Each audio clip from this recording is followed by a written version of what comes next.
told us that before we left. Yeah, minutes before that, but we just barely made it back into our room whenever it started.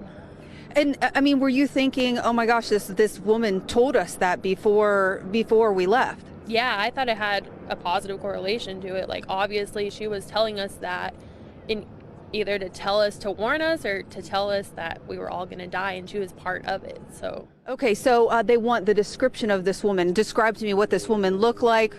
Her and her boyfriend were both Hispanic. They were probably about shorter 5-footers, probably about 5'5", 5'6". They just look like everyday people. Can you tell us anything more about them, what they look like? Why were they escorted out? Were they escorted out because you were feeling uncomfortable about what they said? Yes, because she had been messing with the lady in front of her and telling her that she was going to die, that we're all going to die.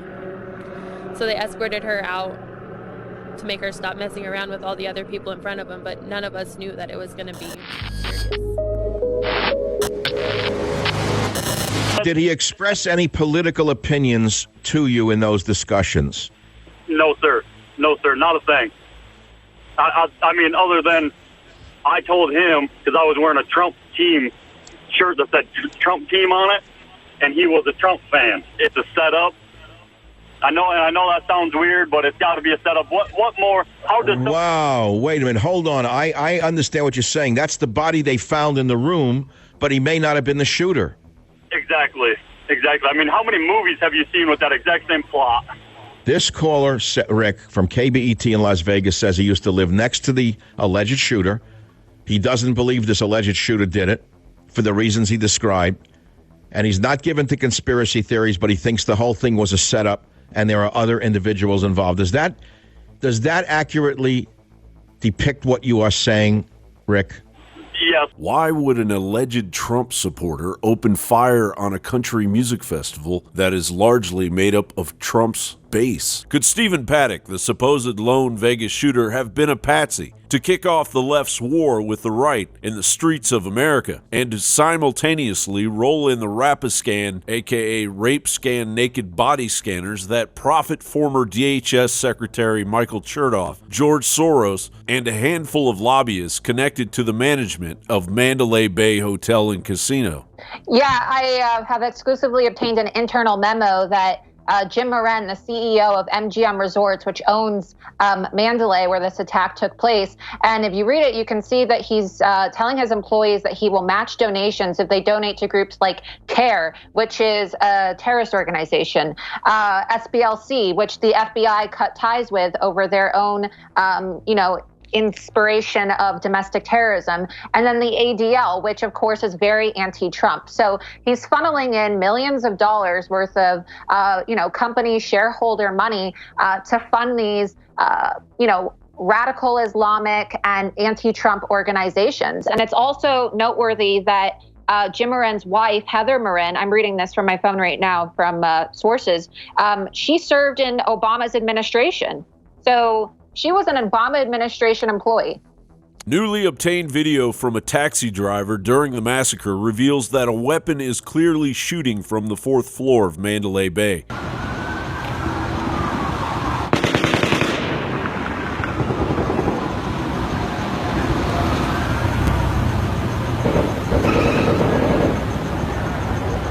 Now it sounds like it's coming from farther away.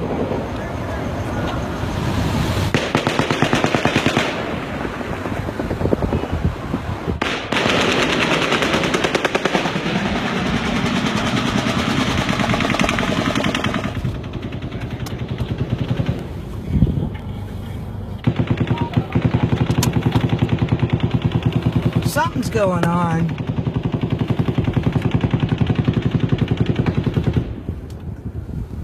Where are the cops at? I'm right here by the porch at Mandalay Bay and everything just seems to be normal here.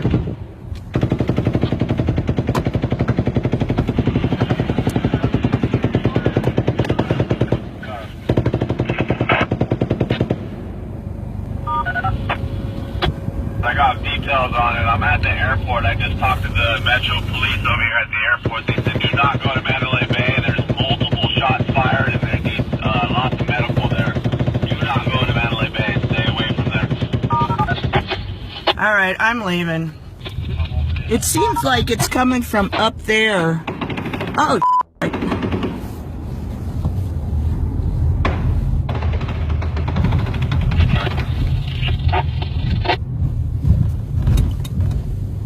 right, I'm out of here.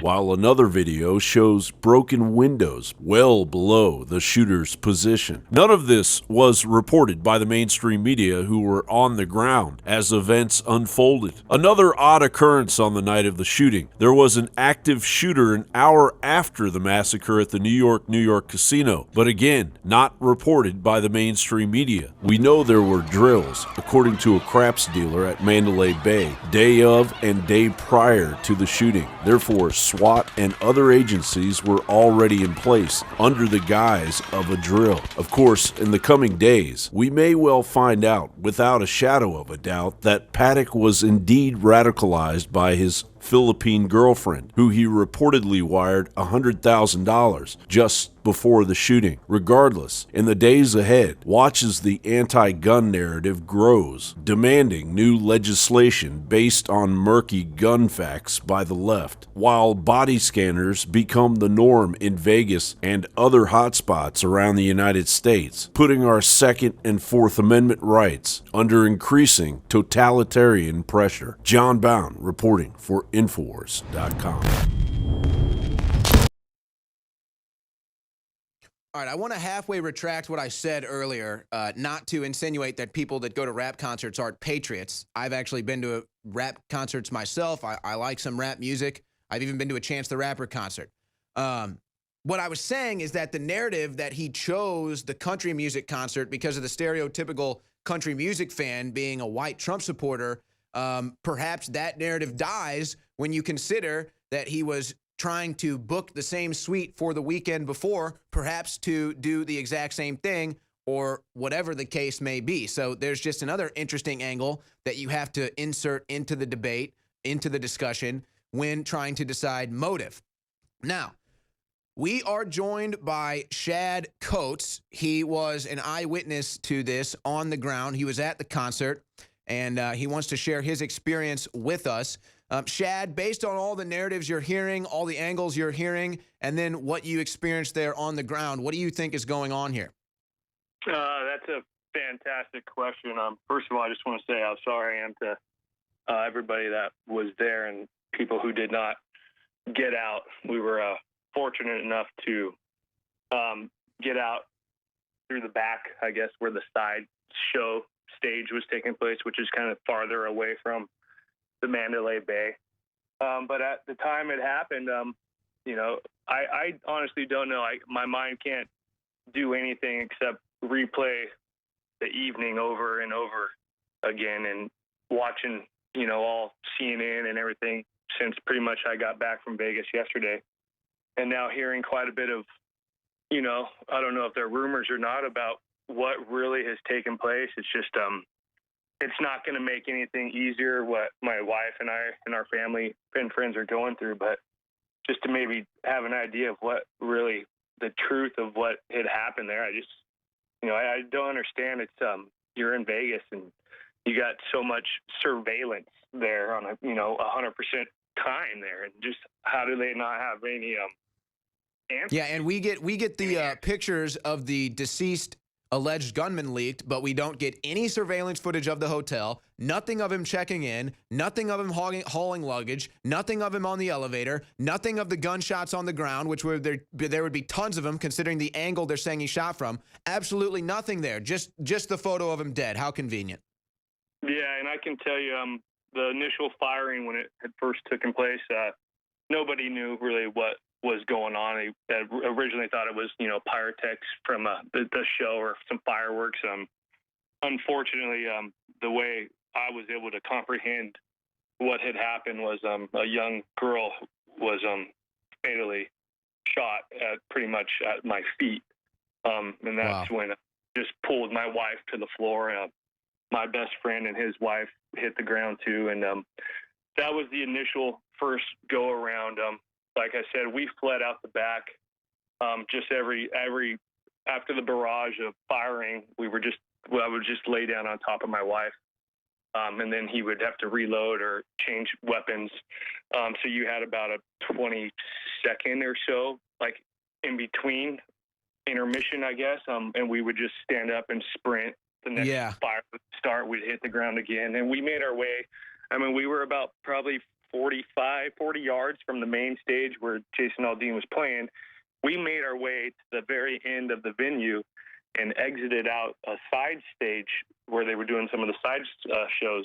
And I can tell you 100% that after listening to the fire for 7 to 8 minutes as we're fleeing, we got to the portion of that venue where I stopped because it sounded like the gunfire had completely shifted angles and was not echoing, and it sounded like we had, rather than fleeing the area where the shots were coming from, it was a second there where we had like almost were running into the firing. So that's interesting because that actually matches up with some of the other eyewitness reports that we've seen and some of the video that we've seen. Shad, thank you for joining us again in eyewitness testimony. And I know that some of this may be hazy to you, but I have a couple questions that perhaps you can answer.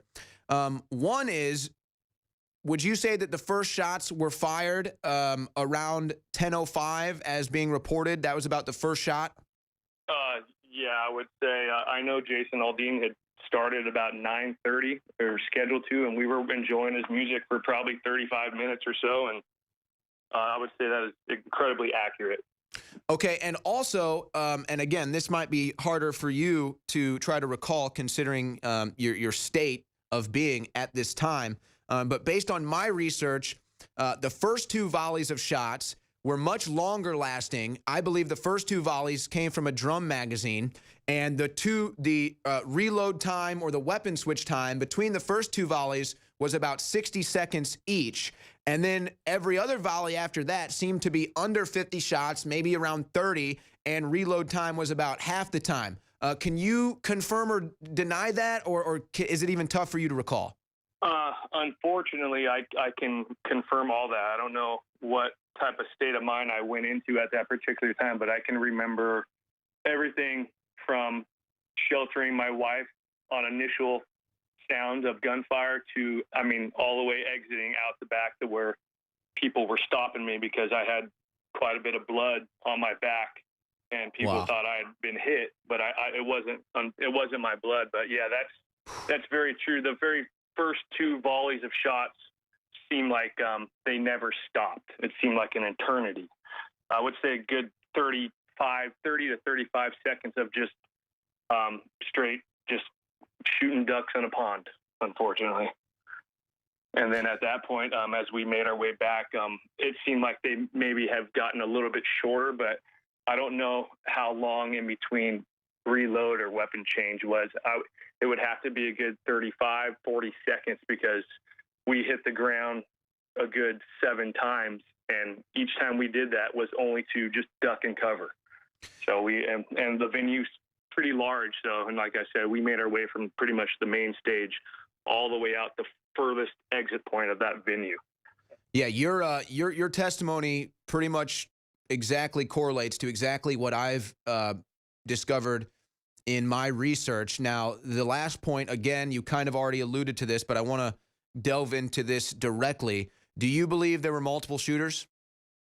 Yeah, you know what? Based on what I can remember as far as the noise and the way the weapons constantly sounded through those first 7 or 8 volleys, and then when we were out towards the back end of the venue, that last set of firing that I had heard was incredibly different than what I had experienced the past 7 or 8 volleys.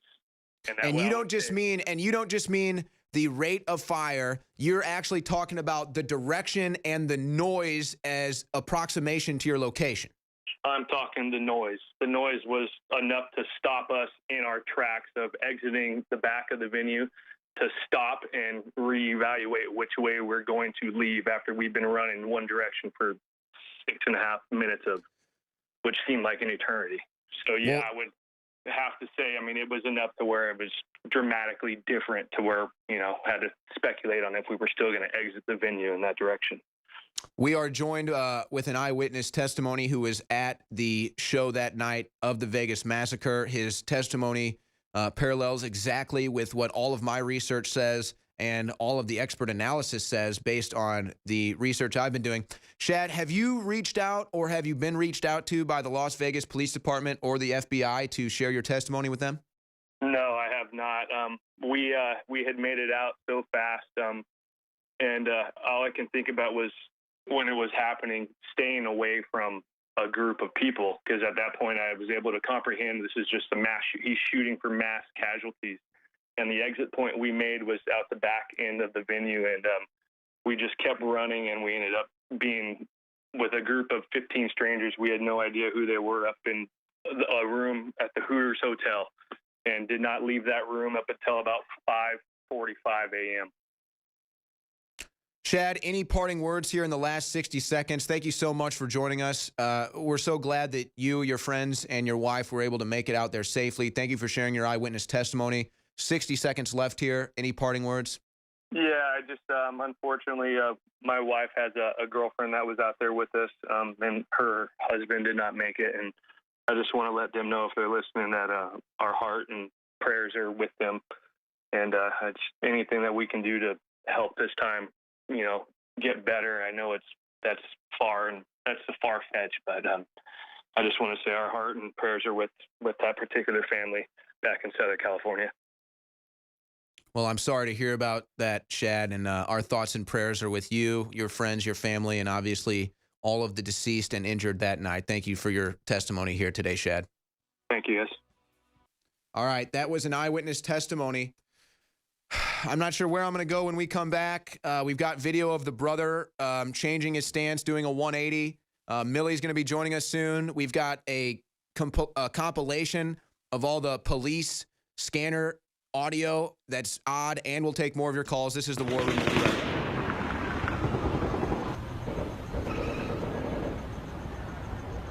Now it sounds like it's coming from farther away.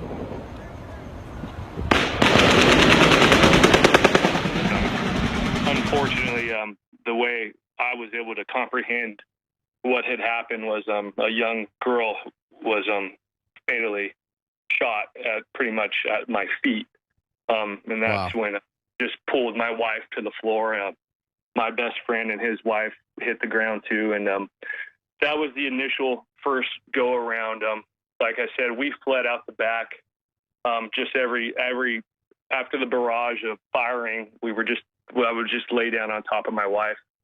And then he would have to reload or change weapons. So you had about a 20-second or so, like in between intermission, I guess. And we would just stand up and sprint. The next fire would start, we'd hit the ground again. And we made our way. I mean, we were about probably 40 yards from the main stage where Jason Aldean was playing. We made our way to the very end of the venue and exited out a side stage where they were doing some of the side shows. And I can tell you 100% that after listening to the fire for 7 to 8 minutes as we're fleeing, we got to the portion of that venue where I stopped because it sounded like the gunfire had completely shifted angles and was not echoing, and it sounded like we had, rather than fleeing the area where the shots were coming from, it was a second there where we had almost were running into the firing. Clip after clip after clip, bullets flying everywhere, everybody running. It was really, really bad. And you guys said that there were multiple shots fired. We were the furthest VIP stages away from Mandalay Bay, and they were ricocheting everywhere where we were. So they were firing from somewhere high, and they were unloading clip after clip after clip after clip. So there was a shooter, you believe? Multiple shooters. It has to be. I know a person that was out there that was running away from the stage, behind the stage, that was shot in the front of the knee. Wait. You're saying he was behind the stage? Yes. Hit in the knee? Coming from behind the stage. She was up at the front, took off the side, and went behind the stage and was running away from the gunfire. and told through a friend of mine has told him that the gunfire was getting louder. She was running away from the stage, and then was shot in the front of the knee. The bullet exited the back of the knee, blew her whole knee out. You're saying you think that there were multiple shooters from multiple angles and everybody was kind of boxed in. Yes, they were actually running away from the motel. As you see the stage set there, that was correct. That was right underneath the Mandalay Bay emblem that you had up on the screen. They were running, I don't know what angle that is, if it's to the north, south, east, or west, but they were actually running away from the motel. Yeah, the opposite angle of where they thought the gunfire was coming from, and she received a bullet in her knee from the front. And we asked what was going on, and they said it was a shooter, and then we realized it sounded like machine guns. It sounded like more than one machine gun. I live actually just right across the street from the MGM Village where the concert was taking place. I'm on the second story, so my balcony looks out towards the street and the parking lot where everyone was parked. So my wife and I were inside watching TV. We heard about two volleys go off. And by that time, I can hear people screaming in the streets, cars screeching. So I decided to go out on the balcony, and I can see what's going on. Everyone's running. It's panic, complete chaos. And the key rounds keep going off. And I can distinctly hear two different kinds of guns going off at the same time. Now, you don't think that was just an echo. You're telling me that you could actually recognize two different gun reports. Oh, most definitely. Most definitely. And another thing is, like the last caller was saying, it's a far distance. So the sound almost sounds a little bit muffled because it has to travel such a long distance. But after a while... Yeah, that's the Doppler effect. Yeah, by the third or fourth volley, I'm calling my hotel so they can initiate a code black. So I'm not paying attention too much to what's going outside at the moment. After I finish that call, I go back outside, and then rounds are still going off, but then all of a sudden, there's these loud pops. I mean, it was loud, and I could hear it coming closer and closer. I thought it was coming down the street. There was a shooter on the ground. Wow. Most definitely. He had to be in that intersection at the top where the entrance was to the concert and the Mandalay Bay. So he was in that what's it called? That intersection right there. And people were running down the street in direction of my house away from that gunfire. Which is on the other side of the concert venue from Mandalay Bay. Yeah, correct. We've had now multiple people say what you're saying and register that as true. Contains no graphic images at all. And the second half will be a debunking of all the stupid conspiracies floating around about this tragedy. But first, let's discuss what's yet to be explained. Who was gunman Stephen Paddock's hotel room guest when he ordered room service for 2 people at the Mandalay Bay Hotel 4 days before the massacre? This is the receipt. There you see the number of guests, 2 separate meals, a code that means in-room dining Mandalay Bay, and table number 32135, which equates to Paddock's room number 135 on the 32nd floor. Why did this receipt show him in the hotel September 27 when authorities said he checked in September 28? Who was his guest, and was it the same woman that warned concert goers they were about to die? So there was a lady who pushed her way forward into the concert venue, into the first row, and she started messing with another lady and told us that we were all going to die tonight. Do you know why she was saying that? I mean, was this after the shots were fired, or? It was about 45 minutes before the shots were actually fired, but then she was escorted out by security. Obviously, this guest needs to be tracked down because he or she could have been in on the plot. Then we have this disturbing footage, and I'm not going to play it, but before the bit I am about to play, a man is walking through the site of the massacre after the shooting ends, trying to draw attention to people who are still alive so they can get medical treatment. It's horrific, it's chilling, but it proves that many people who lay there dying were still alive. Then this happens. No EMTs, they've turned the lights off. Where are the EMTs? Why are the lights off? Turn the lights off to secure the area. Shooting's already stopped. Shooting was going on during the shooting. Now we need lights to assess victims and assign EMTs. Okay, everybody right now that's here on ground is deceased. No, they're not. I got EMTs working on the guy here. I got EMTs working on the guy here. I got an EMT and a nurse working on the guy over here. I need lights on. If you know how to do that, get these lights back on. Okay, who are you? So whoever made the decision to turn off the lights, did that prevent dying victims from getting help? Or was it a rational decision to avoid lighting up the whole area to prevent the further targeting of these victims? And remember, the shooting was over at this point, but you can see it from both perspectives, so you be the judge. Then there's this footage of victims running in terror while one group of people just nonchalantly stands there. One of them is even vaping as the gunshots go off. Down, everyone's And the group only seems perturbed when a bullet literally almost hits them.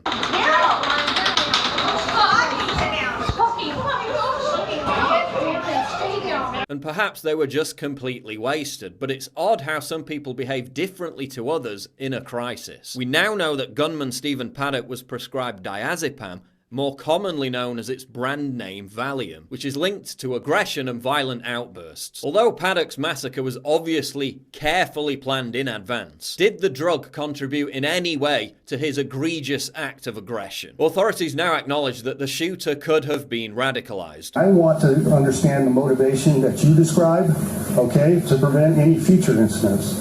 And, you know, did this person get radicalized unbeknownst to us? And we want to identify that source. Which suggests they suspect there could be some kind of political or personal motive. Which brings us to the biggest thing yet to be explained, which is, of course, the motive, and if there was one. Given the nature of the event, intelligence expert Colonel Tony Schaefer was explicit in who he thought the gunman was targeting. It's shaping up to be a very deliberate act of terror.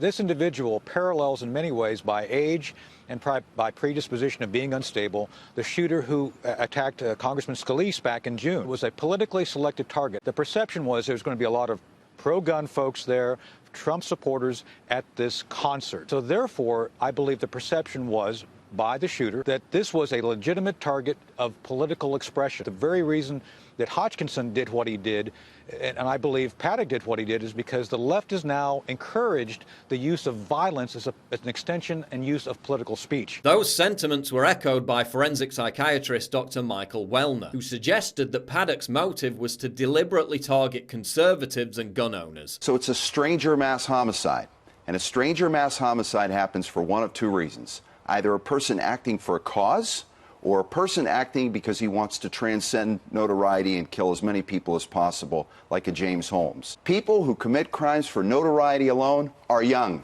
and he's not. Absolutely, people who are gun enthusiasts and who are populists or nationalists in this country are dehumanized. They're demonized. The point is, his mindset is that they deserve to die. Yes. And so a person who adopts a cause may be otherwise law-abiding, but he feels righteously justified that the end justifies the means. You said look at the target and work your way backwards. That's right. What do country music fans and country music artists represent? It's Americana. What was written on the note seen in Paddock's hotel room? Why did he wire $100,000 to the Philippines, and is the ISIS connection still in play? What does his girlfriend know, and why did she have 2 social security numbers? Why was she married to 2 men at the same time? She would know everything intimately, Martha, about what he was doing. You cannot get past having a house full of guns by someone who is not in the military, has no previous record of wanting to do things with guns. All of a sudden he buys these, and we're talking about I've been told an estimate of $100,000 worth of high-end weapons. Yeah, unbelievable. So it's clearly something there. And if it was an attack on Trump supporters, that doesn't mean all Hillary Clinton voters or all leftists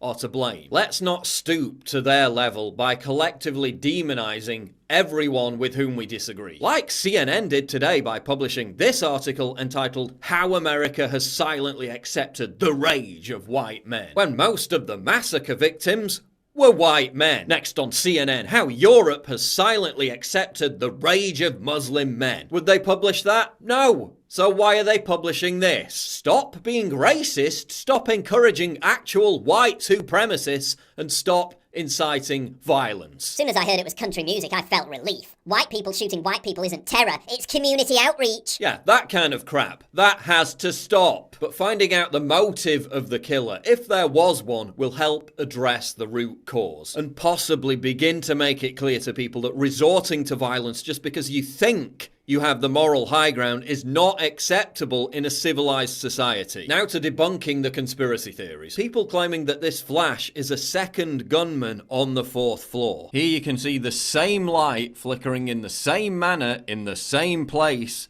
before the shooting occurred.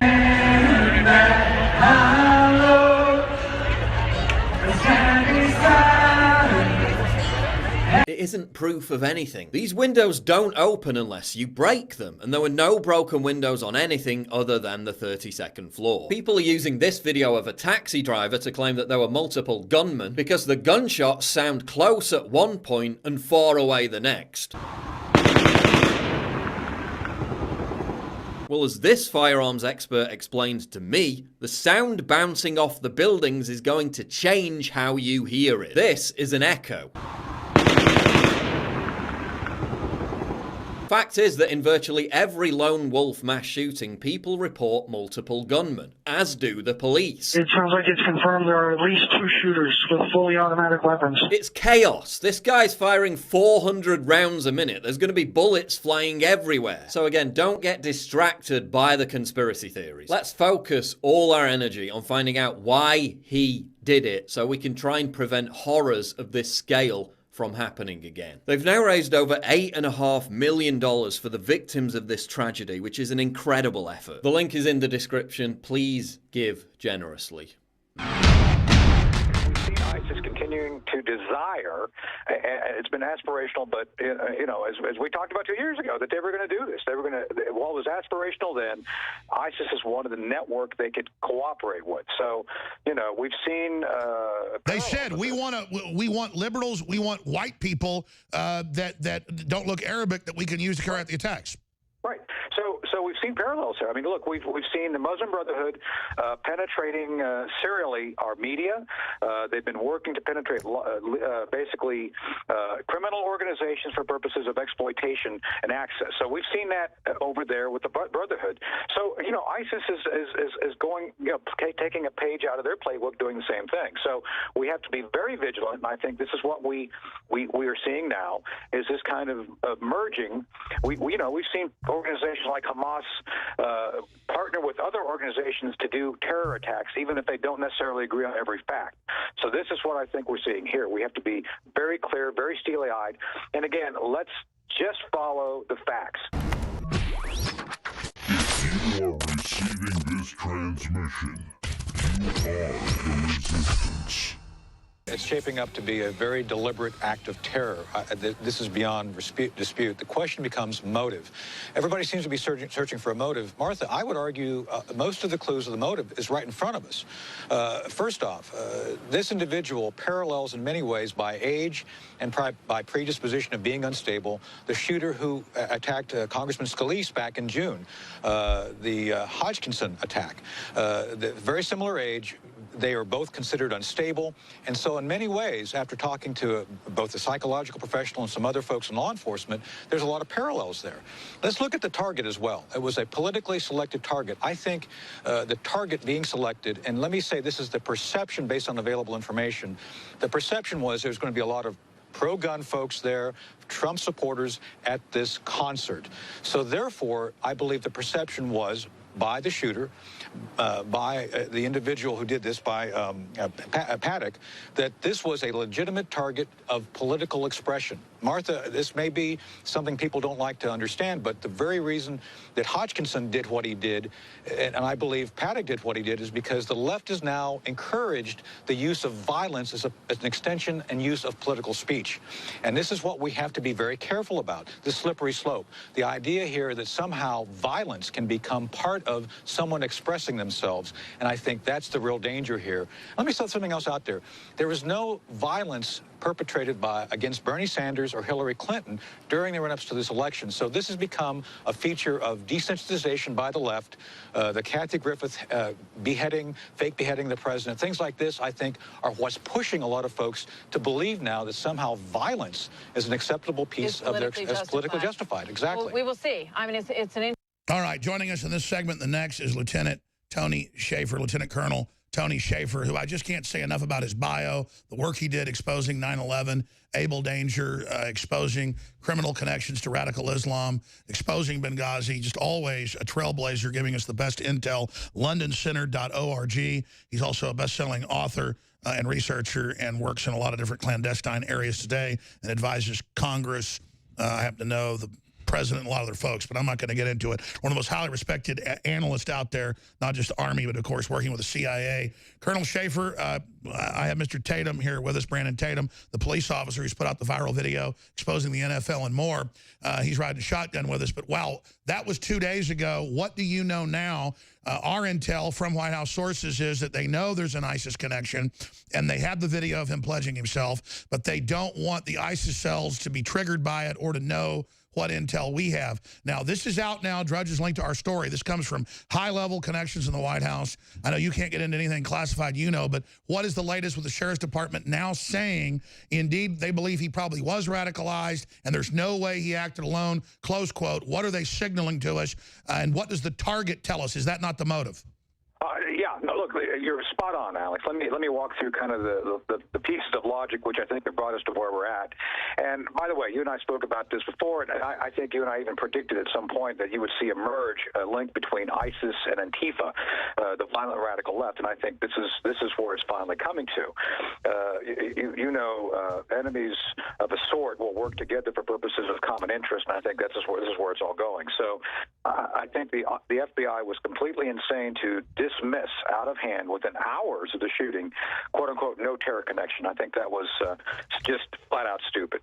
And since then, and I appreciate you playing back the audio. It's like, look, I believe that we are seeing now a merge of concepts between terror organizations. And, I got some flack for that interview, by the way. You may have seen folks out there very unhappy that I was branding the attack a terror attack. Heck, I even had Buck Sexton on the air try to contradict me, saying, "Oh no, this is just some individual acting by himself." And you and I both know the pattern was very clear early on that this was part of an act which was supported by a larger network. So this is where I think. And by the way, shouldn't we just inject to have the FBI uncharacteristically in the morning when the bodies aren't even cold say no ISIS connection when ISIS took credit, and even AP said normally they tell the truth when they take credit. To have them do that shows me somebody told them shut up. And we know Obama has these stay-behind networks in the FBI. They don't want this to be ISIS. They wanted this to be Tea Party. They wanted to put this around Trump's neck.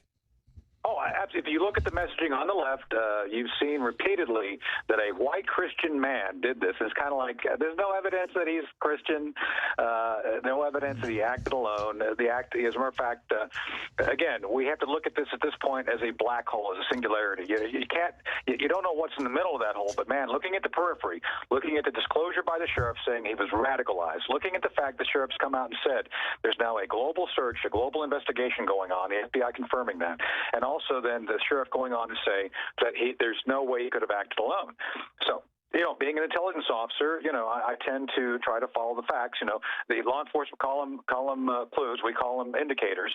And the indicator here in this case, as I've been, tracking, is that this was a deliberate, well-planned, well-thought, multiple faceted, probably even had included at some point, had he escaped the room or someone escaped the room with him, to employ an explosive device, explosive similar to the explosives that were linked to the bombing a few months ago in New York City. A pattern is emerging, Alex, and this is a factual pattern. This is not somehow an overreach by those of us who follow this as a part of our professional work.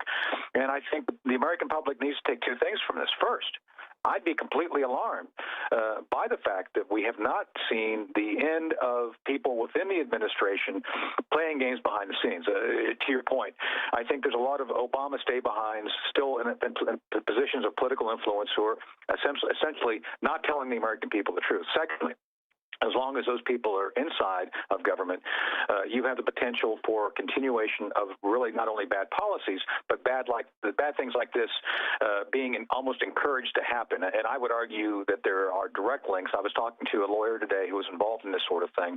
I would argue there's direct links between the Democrat Party, the Obama folks, the Clinton folks, and the folks still in government.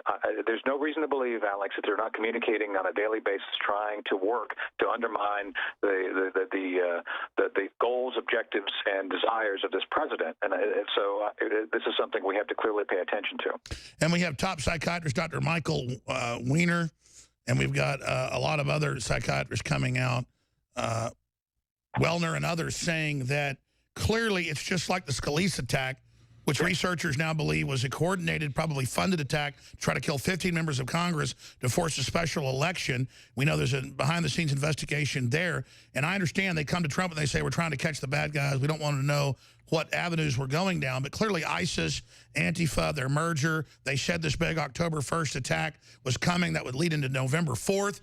When main Democratic Party groups say we're going to get violent and start killing conservatives and overthrowing November 4th, I mean, look, I know they came to the president and said, sir, it's too soon to put out any info, but now we know the White House has been briefed that indeed this guy is ISIS, and now it's being reported by major New York papers and the Las Vegas Review-Journal that explosive possessed by Stephen Paddock may have been used in New York City bombing and these ISIS networks that he was in to sell them weapons, which is where he got the money to then be able to gamble millions of dollars a year. I mean, this is really looking like Fast and Furious Part 2. Well, I don't know all those facts. I mean, some of those things, my sources have not gone that far. I have been told, obviously, there's reasons they're not telling the entire story, and I alluded to that both last night on the air on Fox and with you now. It's like, look, there are certain things that I know for a fact, and I support certain things being held back as investigative leads that they have to follow through on. But to your point, Alex, they need to follow through. It's not one of those things they can say, oh, yeah, tell the president we're doing this, but not do it. This is where, again, my judgment is you need to continue to replace anybody who you believe is more loyal to President Obama and the Democrat Party than the American people. It's that simple.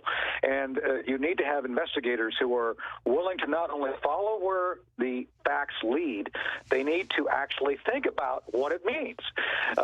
Tony Schaefer, stay there. I want to get big picture with you straight ahead. And we have Brandon Tatum, a police officer, here with us. We'll get his take as well. Thank you, Colonel Schaefer. We'll be right back. I'm Alex Jones. Brandon Tatum's riding shotgun with me, some of the next hour. He's just here right now, just like I am, listening to Colonel Schaefer. But jump at any time, my friend. Colonel Schaefer, we're talking a lot during the break. Some of it we can't get into, obviously, on air. But just in the 9-10 minutes we have left, give us your data dump, the dates, the left calling for revolution, all these ISIS connections being covered up, minute one, the sheriff's department basically sending out signals that we're on target. What do you make of this threat assessment and the future battle window? Yeah, so going back to the long-term history of what we've seen in the past, kind of looking as the past as prologue. Look, we've seen ISIS continuing to desire, it's been aspirational, but, as we talked about 2 years ago, that they were going to do this. They were going to, while it was aspirational then, ISIS is one of the network they could cooperate with. So, we've seen... they said, we want liberals, we want white people that don't look Arabic that we can use to carry out the attacks. Right. So we've seen parallels here. I mean, look, we've seen the Muslim Brotherhood penetrating serially our media. They've been working to penetrate basically criminal organizations for purposes of exploitation and access. So we've seen that over there with the Brotherhood. So ISIS is going, taking a page out of their playbook, doing the same thing. So we have to be very vigilant. And I think this is what we are seeing now is this kind of merging. We've seen organizations like Hamas partner with other organizations to do terror attacks, even if they don't necessarily agree on every fact. So this is what I think we're seeing here. We have to be very clear, very steely-eyed. And again, let's just follow the facts. The second point is It's not, you know, as much as I'm hearing and you're hearing the same thing, a lot of the background motivation by Paddock, by the reason he did it, is going to make people very uncomfortable. But you got to get it out there. You got to tell the American people the truth. You got to be straight with them, because they kind of already know why they're dragging their feet. And again, going to the point of the attack of Congressman Scalise against him by Hodgkinson does parallel what the left has been pushing for from day one for the president's victory. The idea that they will use Antifa, they will use violence as a method of not only resistance, but then also creating a path back to some level of power. And so this is what they're laying out. This is what they're trying to do. So again, I don't want people to think somehow this is not substantiated by the facts. Unfortunately, Alex, as you know, over the years we've talked, I only go with what the facts show. I try. Well, sure, they're going to attack you because before the bodies were cold, they said no ISIS. When ISIS had, there were terror attacks all over the world that day by ISIS, and they weren't even taking credit for those because those were lone wolves. They weren't even sure were their people. They were very proud of this guy. They were very proud of their execution. They had their literature ready. They said, we have him months ago swearing allegiance, and now I've got it from White House sources that they're sitting on top, because much of ISIS is their own internal stuff, as many have said, streaming back to the ISIS folks, coordinating this, and he obviously had help, and then it looks like he may have been the cutout. Have you gotten any intel along those lines? Well, look, that's one of the rumors I've heard. That's a very strong possibility. Again, that look, you and I both know, and the sheriff even said this. This guy was videotaping everything. He had all these cameras. Do you really believe he didn't have them turned on and using them for the purpose they were designed? This guy was very meticulous. This guy was hyper meticulous. He worked for the IRS, which is a clue. He was an accountant. He's done all these different things. He drank Pepsi. Right. And so... And again, liberals, I mean, literally, conservatives do not drink, especially in the Obama era. Conservatives drink Coca-Cola. If you drink soft drinks, liberals drink Pepsi. And that's a big clue. That's a big clue. But my point being, Alex, is that this guy followed a certain pattern. He developed himself in a certain way. He had a modality of operation that's very detailed. So this is what do you make of the big defense contractor he worked with? I mean, the whole thing, and the planes and the hundreds of thousands of dollars spent per gambling trip, and he was a smart investor. Sounds like money laundering. Well, it's very possible. I mean, again, we don't know. But I will say this about him. He was brilliant in the fact that he was able to establish that money, those resources. I think he was just like Hodgkinson, except he was smarter. He actually had a better understanding of how to survive. And that's my next question. It's later admitted that Hodgkinson wanted to go in and have a special election, kill as many Republicans as possible. The Democrats are saying hashtag hunt Republicans. They're hashtag hunt cops. CNN, when more cops get killed, go, well, cops are bad. You need to reform yourselves, because some cop might have done something wrong 5 states away. Then you deserve to die, though it turns out the cop didn't do something. I mean, this is craziness. Why is the left betting on this giant revolutionary fervor and saying, starting October 1st, we're going to launch building up to November 4th? I mean, they're the ones saying it, and then none of the media is even focusing in on that. If you look at all this, are they just attempting, like many intel people I've talked to just hype things up and hope some other crazy person picks up on it so they can have clean hands? I think there's always inevitability and encouragement of a kind of a parallel event, no doubt. And let's look at what they focused on, Alex. The first thing that was leaked off the crime scene was pictures of the guns. Oh, the guns are bad. Oh, boy, And I've seen, again, them ignoring the facts that you and I have just talked about, all the things which have been said in press conferences through official sources, completely and summarily being ignored by every media outlet except for Fox. And to that point, the narrative they're trying to put forth is it's all about the guns. Guns are bad. People who have guns are bad. And think about the irony of this. Of course, at the same time, they're saying you can't trust the police. Don't trust the police, but we don't want you to be armed either. So there's really no cohesion to their argument. It's all about trying to upend via this feeling, via this fervor. They want to get people into basically a fervor, an emotional fervor, saying, oh, my God, we have to do something. It's all about emotion. Exactly. It's like blow it all up, even though they don't have a blueprint for what they're going to build new. Right. Exactly. And so I think that's the answer, is that they don't have a plan. They lost access. Hillary's loss has completely left them, I think, adrift. And so turn the chessboard over. Basically, they're throwing. Yeah. We're looking for strategy. We're seeing a temper tantrum. Yeah. An official, all aspects, all levels, temper tantrum that is informed by hate. It is fueled by radicalization, and frankly, as I said on the tape you ran, this is becoming an accepted form of political speech on their side. It's just what it is. Lieutenant Colonel Tony Shaffer, LondonCenter.org, best-selling author. Follow him on Facebook and Twitter. Brandon Tatum, police officer, patriot, very popular talk show host in his own right. Sitting there listening to Colonel Shaffer, I see you nodding your head. What's your comment or statement or question? Well, I think that it's, if anyone was to have in their mind that this is not some type of assisted, calculated thing, they have to be foolish. Because in law enforcement, just looking at the operation, super sophisticated. Right. I mean, there's no way that a older gentleman with supposedly no tactical experience can pull this type of stuff off. If I brought 20 bags up to any hotel, they'd come see what I was doing. Right. I mean, how did he? How can he physically get all of these guns up there? How could he physically carry all that? I can barely get my wife and all my kids in a hotel. It's so, and I'm the same way, But I think that you have to look at. Be logical about it. Have some common sense. You pull up with a bunch of Pelican cases, and the bellhops aren't going to be looking at this. Right. unless you put something in it to muffle the shells. I mean, you're going to hear guns. I mean, bullets rattling, going up staircases. What about that, Colonel Shaffer? Just the whole getting it into the building and. Oh my goodness, yeah, I couldn't agree more. I mean, first off, I'm appalled that we've seen zero video. The incidental videos, as you know, Alex, and being out there. There's video cameras everywhere in those casinos. They track everything. So the fact that we've not, after a week, seen anything indicates to me, look, there's something up with that. There's just absolutely no way he was not caught in some aspect, checking in, moving. And again, this guy was not a physical specimen of health for him both to move the equipment and then during the shooting itself, for him to move past. Look at the diagrams, Alex, of the room and those two windows.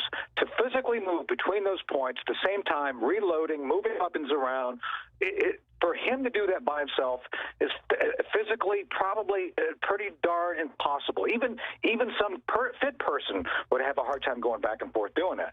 So again, I agree. Common sense. Just think for yourself. You got to look at the facts. You got to look at the reality. You got to look at the physics. That's right. LondonCenter.org. We've got a 70-second break.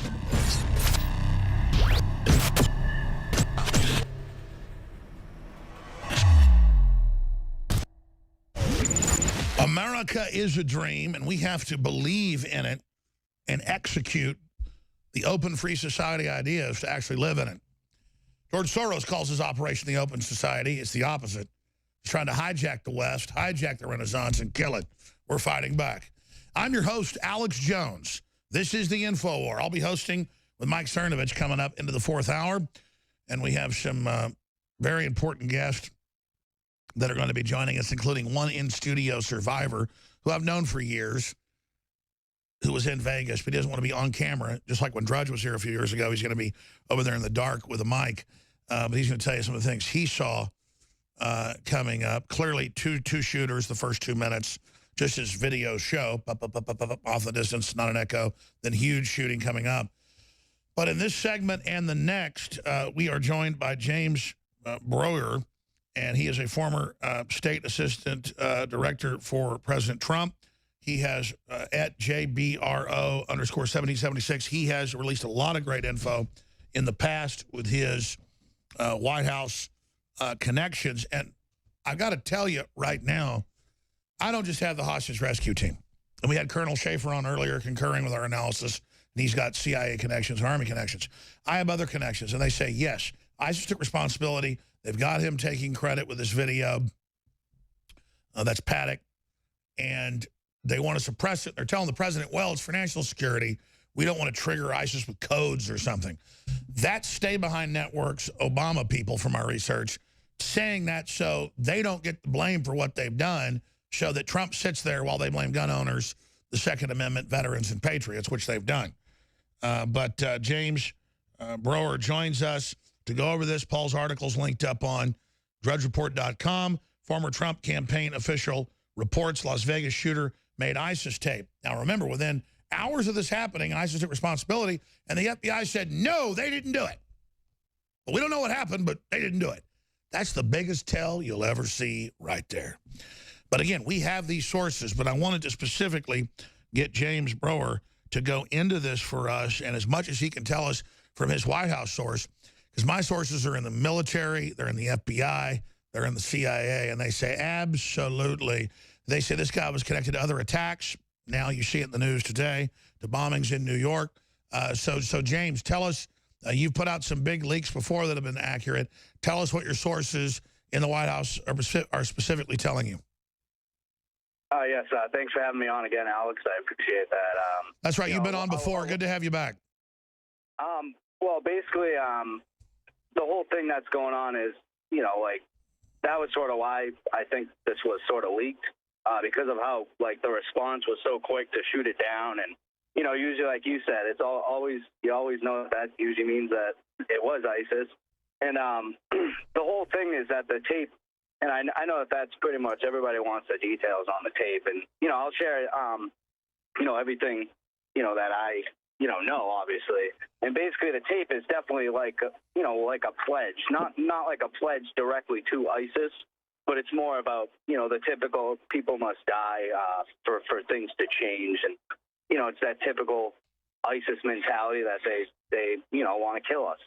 And, it's definitely... Sure, so he's telling his little... He's like Romeo to Juliet up in the side of the building, how much he loves it, how he pledges himself, how he pledges things to blood. And we can put the article and the documents that are in the article, guys, up on screen. This is totally clear. They're covering up an ISIS attack. Continue.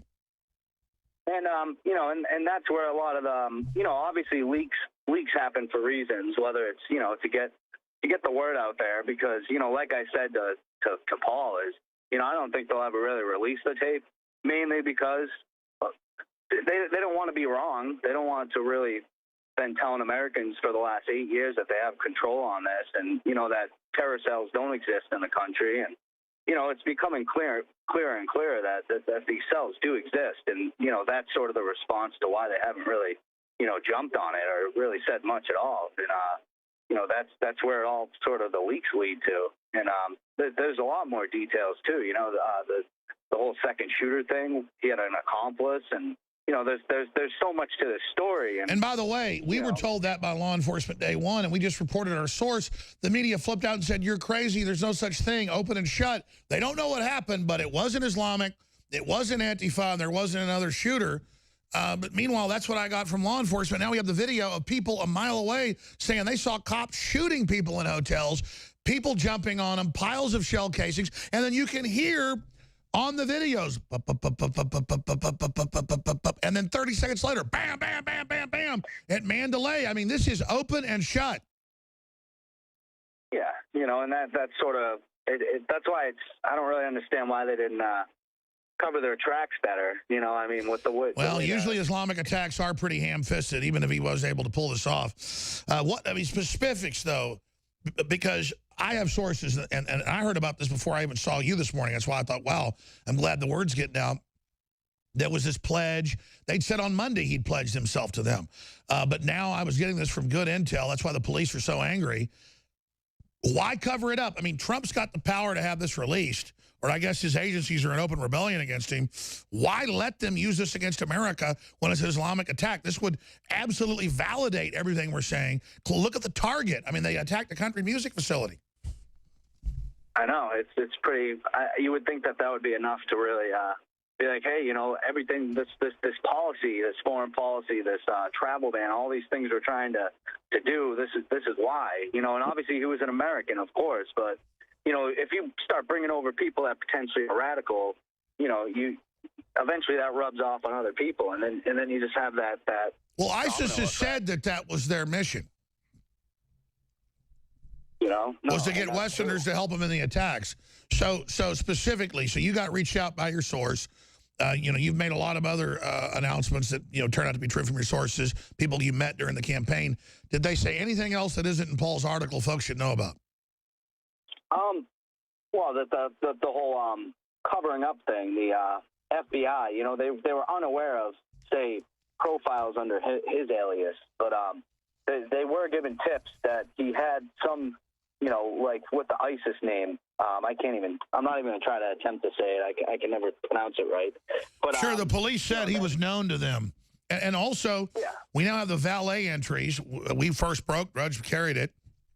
Was confirmed to be accurate, that he was checked in 2 days before, that he had a woman there visiting him, these hotel food receipts.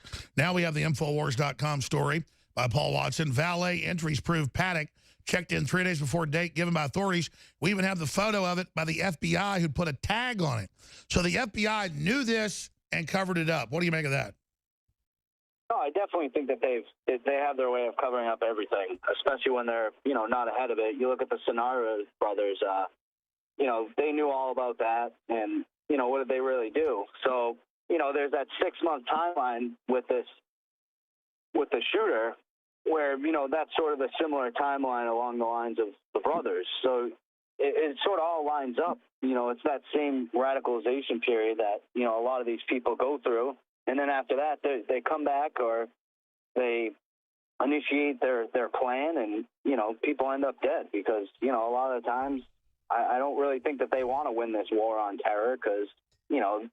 Exactly. That's the dirty side. You know? Stay there, James Brower, JBro_7076 on Twitter. I want to come back and ask you what the next shoe to drop is and what other intel you've got from inside the White House. But this is the same stuff I got Monday and Tuesday.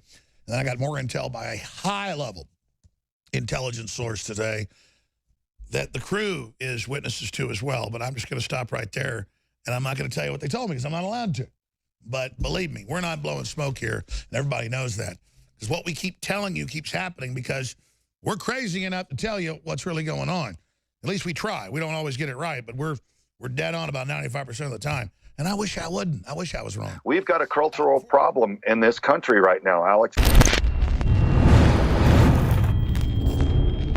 I feel confident that we're hearing more than one shooter, and that paints a bigger picture.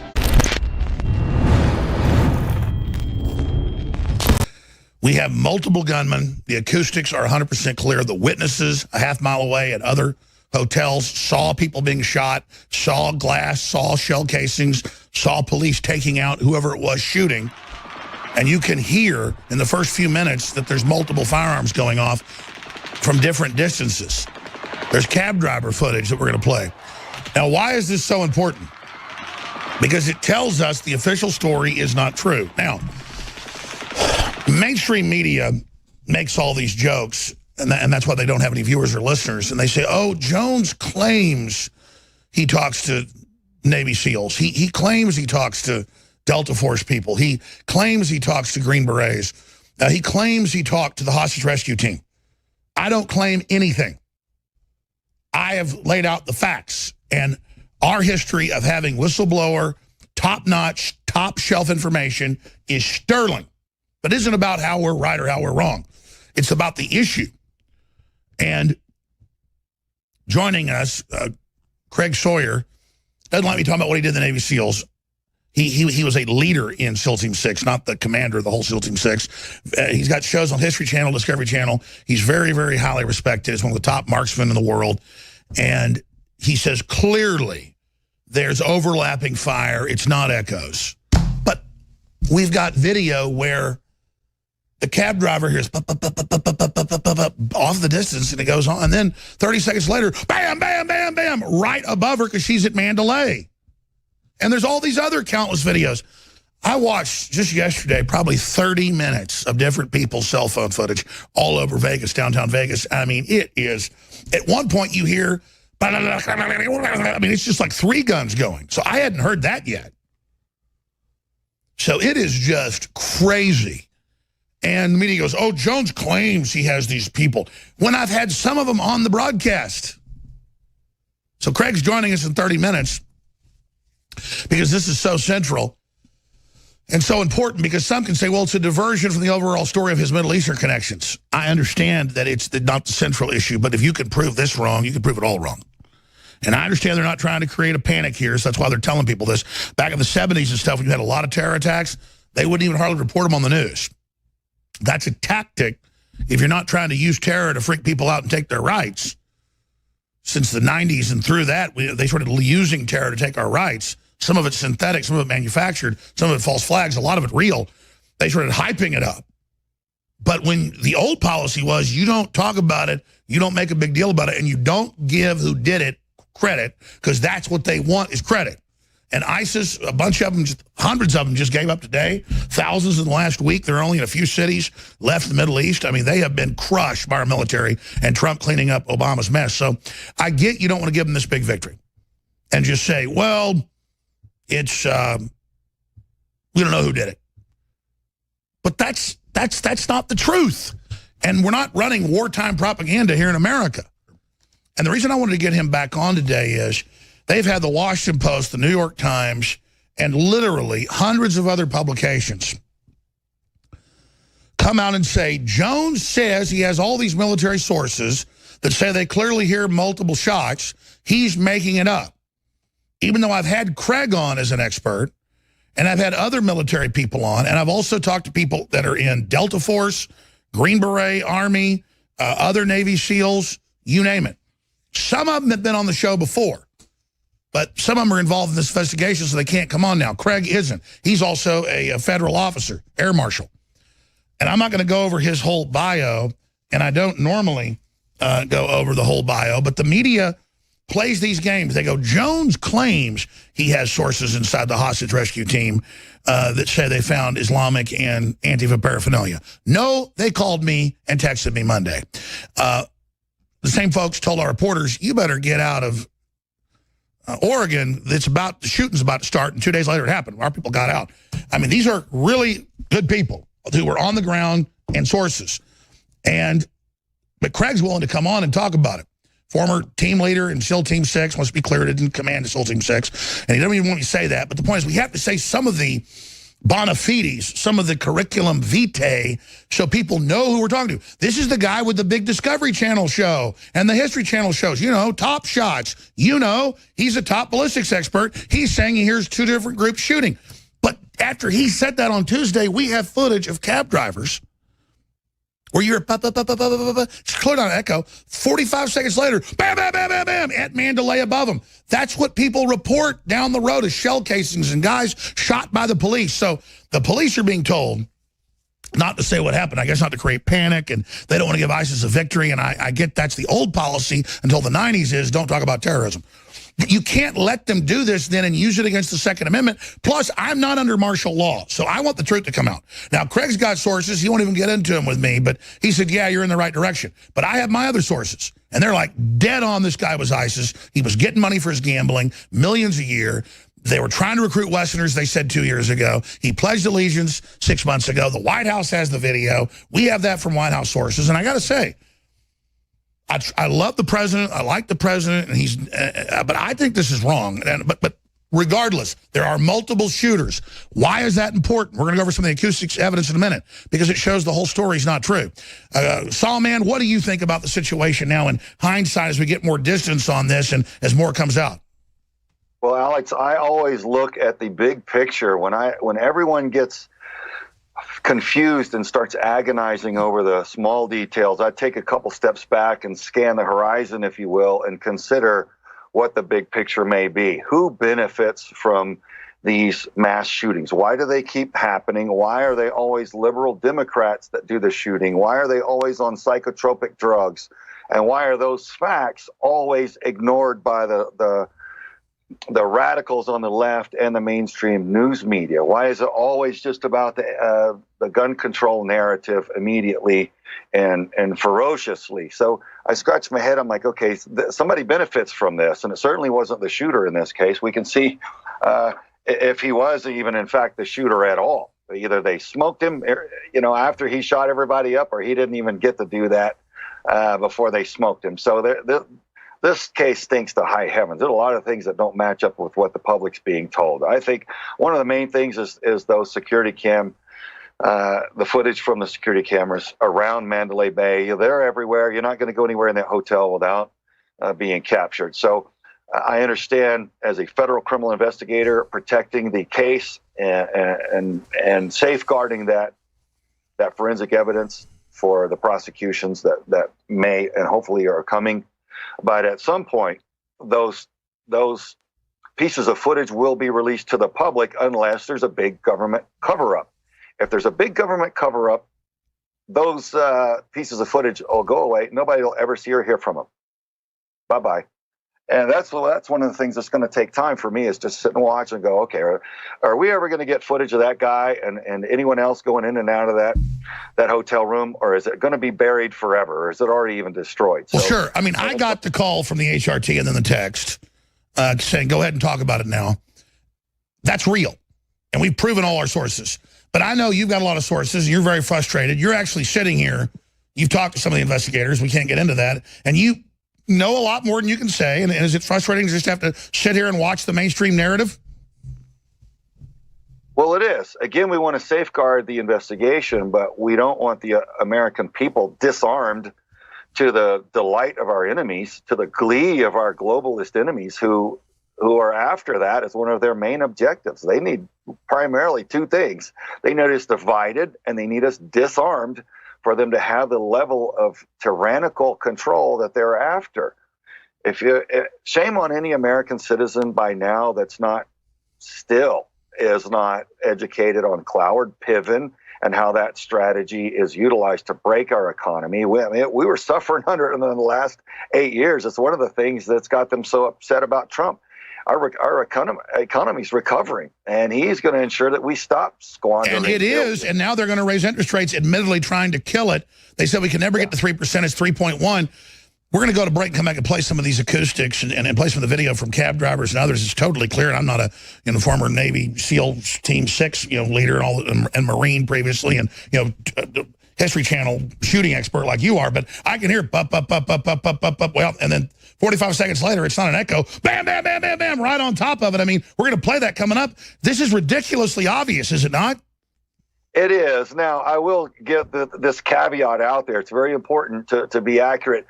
Echoes are very confusing, and hearing anything through a microphone is confusing. One of my best friends is probably the foremost authority on not terminal wound ballistics, but the acoustics of these big cases. And he goes through, he's got all these huge computer programs, he analyzes everything.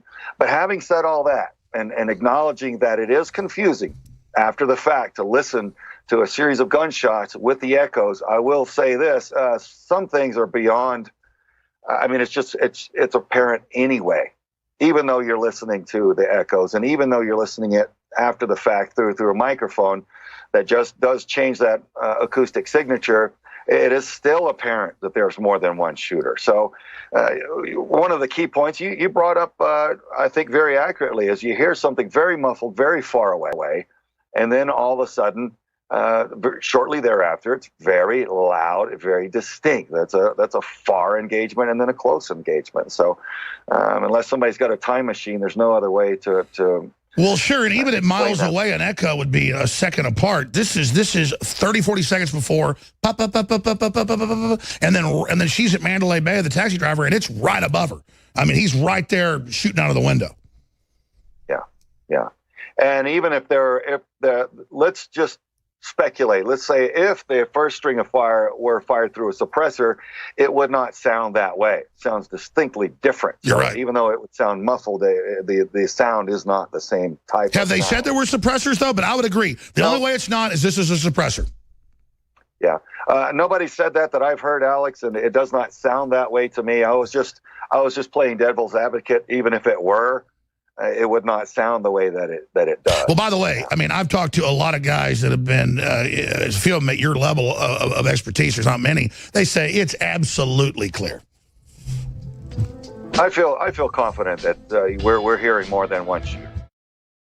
And I've watched dozens of these. It's not just her.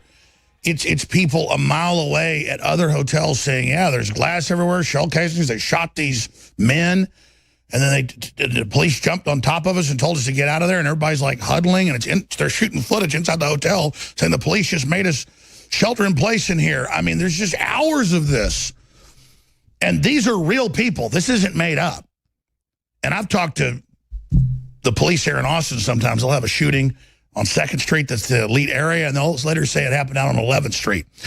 And look, I know they don't want to panic people, but it's just incredible. Craig Sawyer is our guest, a former high-level operator with the Navy SEALs, hosts History and Discovery Channel television shows like Top Shot. He's one of the top ballistics experts out there, tacticalinsider.com. He's also doing vetsforchildrescue.org and really doing a great job with documentaries that are coming out soon on that front. But we're not going to talk about that and let the bad guys know when Craig's about to be showing up at their doorstep here. So before I go any further, let's just get into any other points you'd like to make before I play this video, Craig.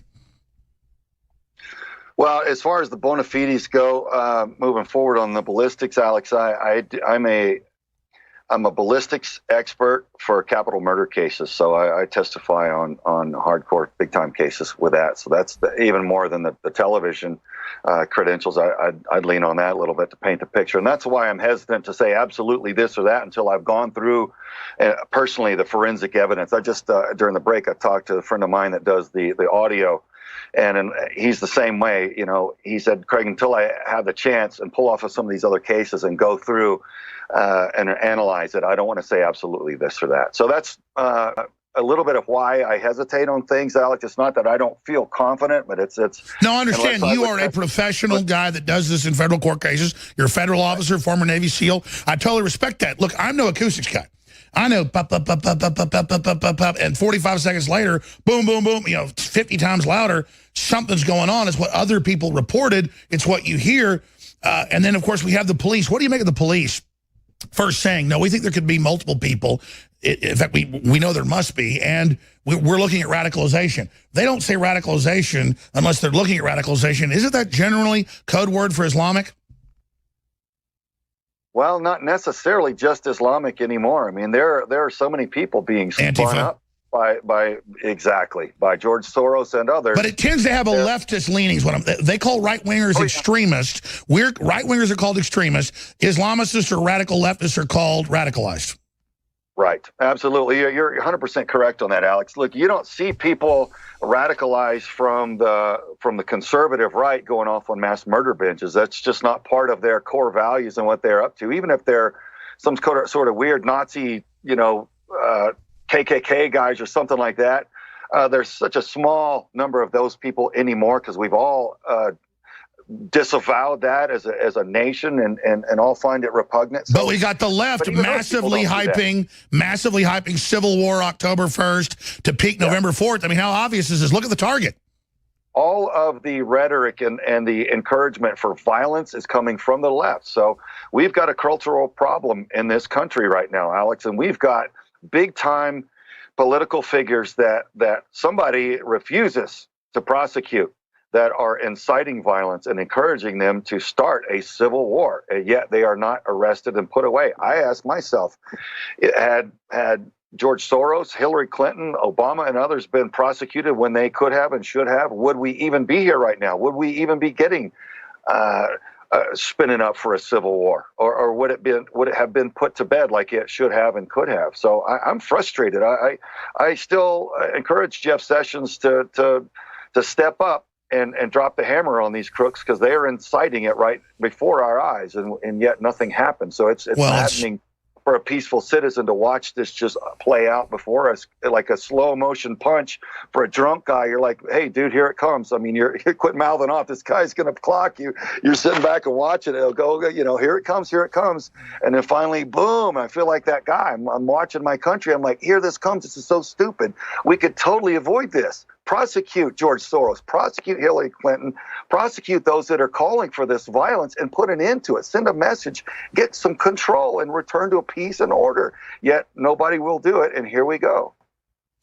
You're right. And I mean, it's crazy. They say hashtag hunt Republicans. Top Democrat strategists go on Fox News and say, we need to kill more Republicans. And then cops get shot in Louisiana and Texas. I've got the clip. CNN says, well, cops need to reform themselves. Like, they deserve to die. It's like, what planet is this? This is surreal. I'm sitting here scratching my head every day going, where are the arrests? Where is the intervention for the peaceful, law-abiding public? Where are our representatives? Where is our protection? you know, a lot of ticked off patriots are arming to the teeth going, okay, well, if, you know, nobody's going to give peace a chance, well, you know, God help them if they come my way. And I think that's what all my sources, and I haven't asked you, this is one of my sources, they think that they're trying to trigger the patriots into a violent confrontation because they know we're winning peacefully, intellectually. They want to trigger the confrontation that somehow that they think they're going to win that. Well, they're becoming more desperate. The more they lose to Donald Trump, the further they get down their list of contingencies of plans that they can try to execute to try to thwart this administration's agenda, which is to make America great again. Or just sabotaging America, as you said at the start of the interview, literally a 3.1% growth rate. They said we'd never have that again. They're trying to stop it all with blocking tax cuts. Did you hear California just legalized giving people HIV knowingly and also giving blood knowing you it's now a misdemeanor, like the lowest level parking ticket? If that is an example of scorched earth, dynamite everything, burn it all down, this is cloud cuckoo land. Well, we're going off the rails on this crazy train, Alex. I mean, it's just bizarre. It's heartbreaking because the damage is real, but it's laughable in just how ridiculous and unacceptable and irrational all of this is from the radical left. They're completely mentally ill. People in charge of anything, and why on God's green earth do we allow them to continue for even one more day?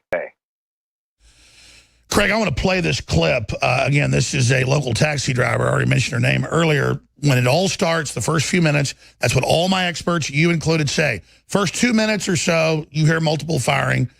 We know somebody first was shooting the fuel tanks, and then it stops. There's only shots coming out of the hotel. So this is at Mandalay Bay, right below where he's shooting. Here it is.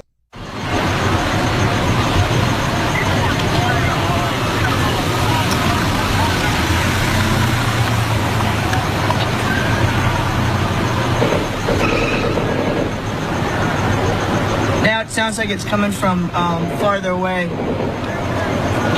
She's not even an acoustics person. She knows that. Barely hear, like a mile away. Now here comes, this is unedited, here comes the big shots right where she's at. Right, he's right above her.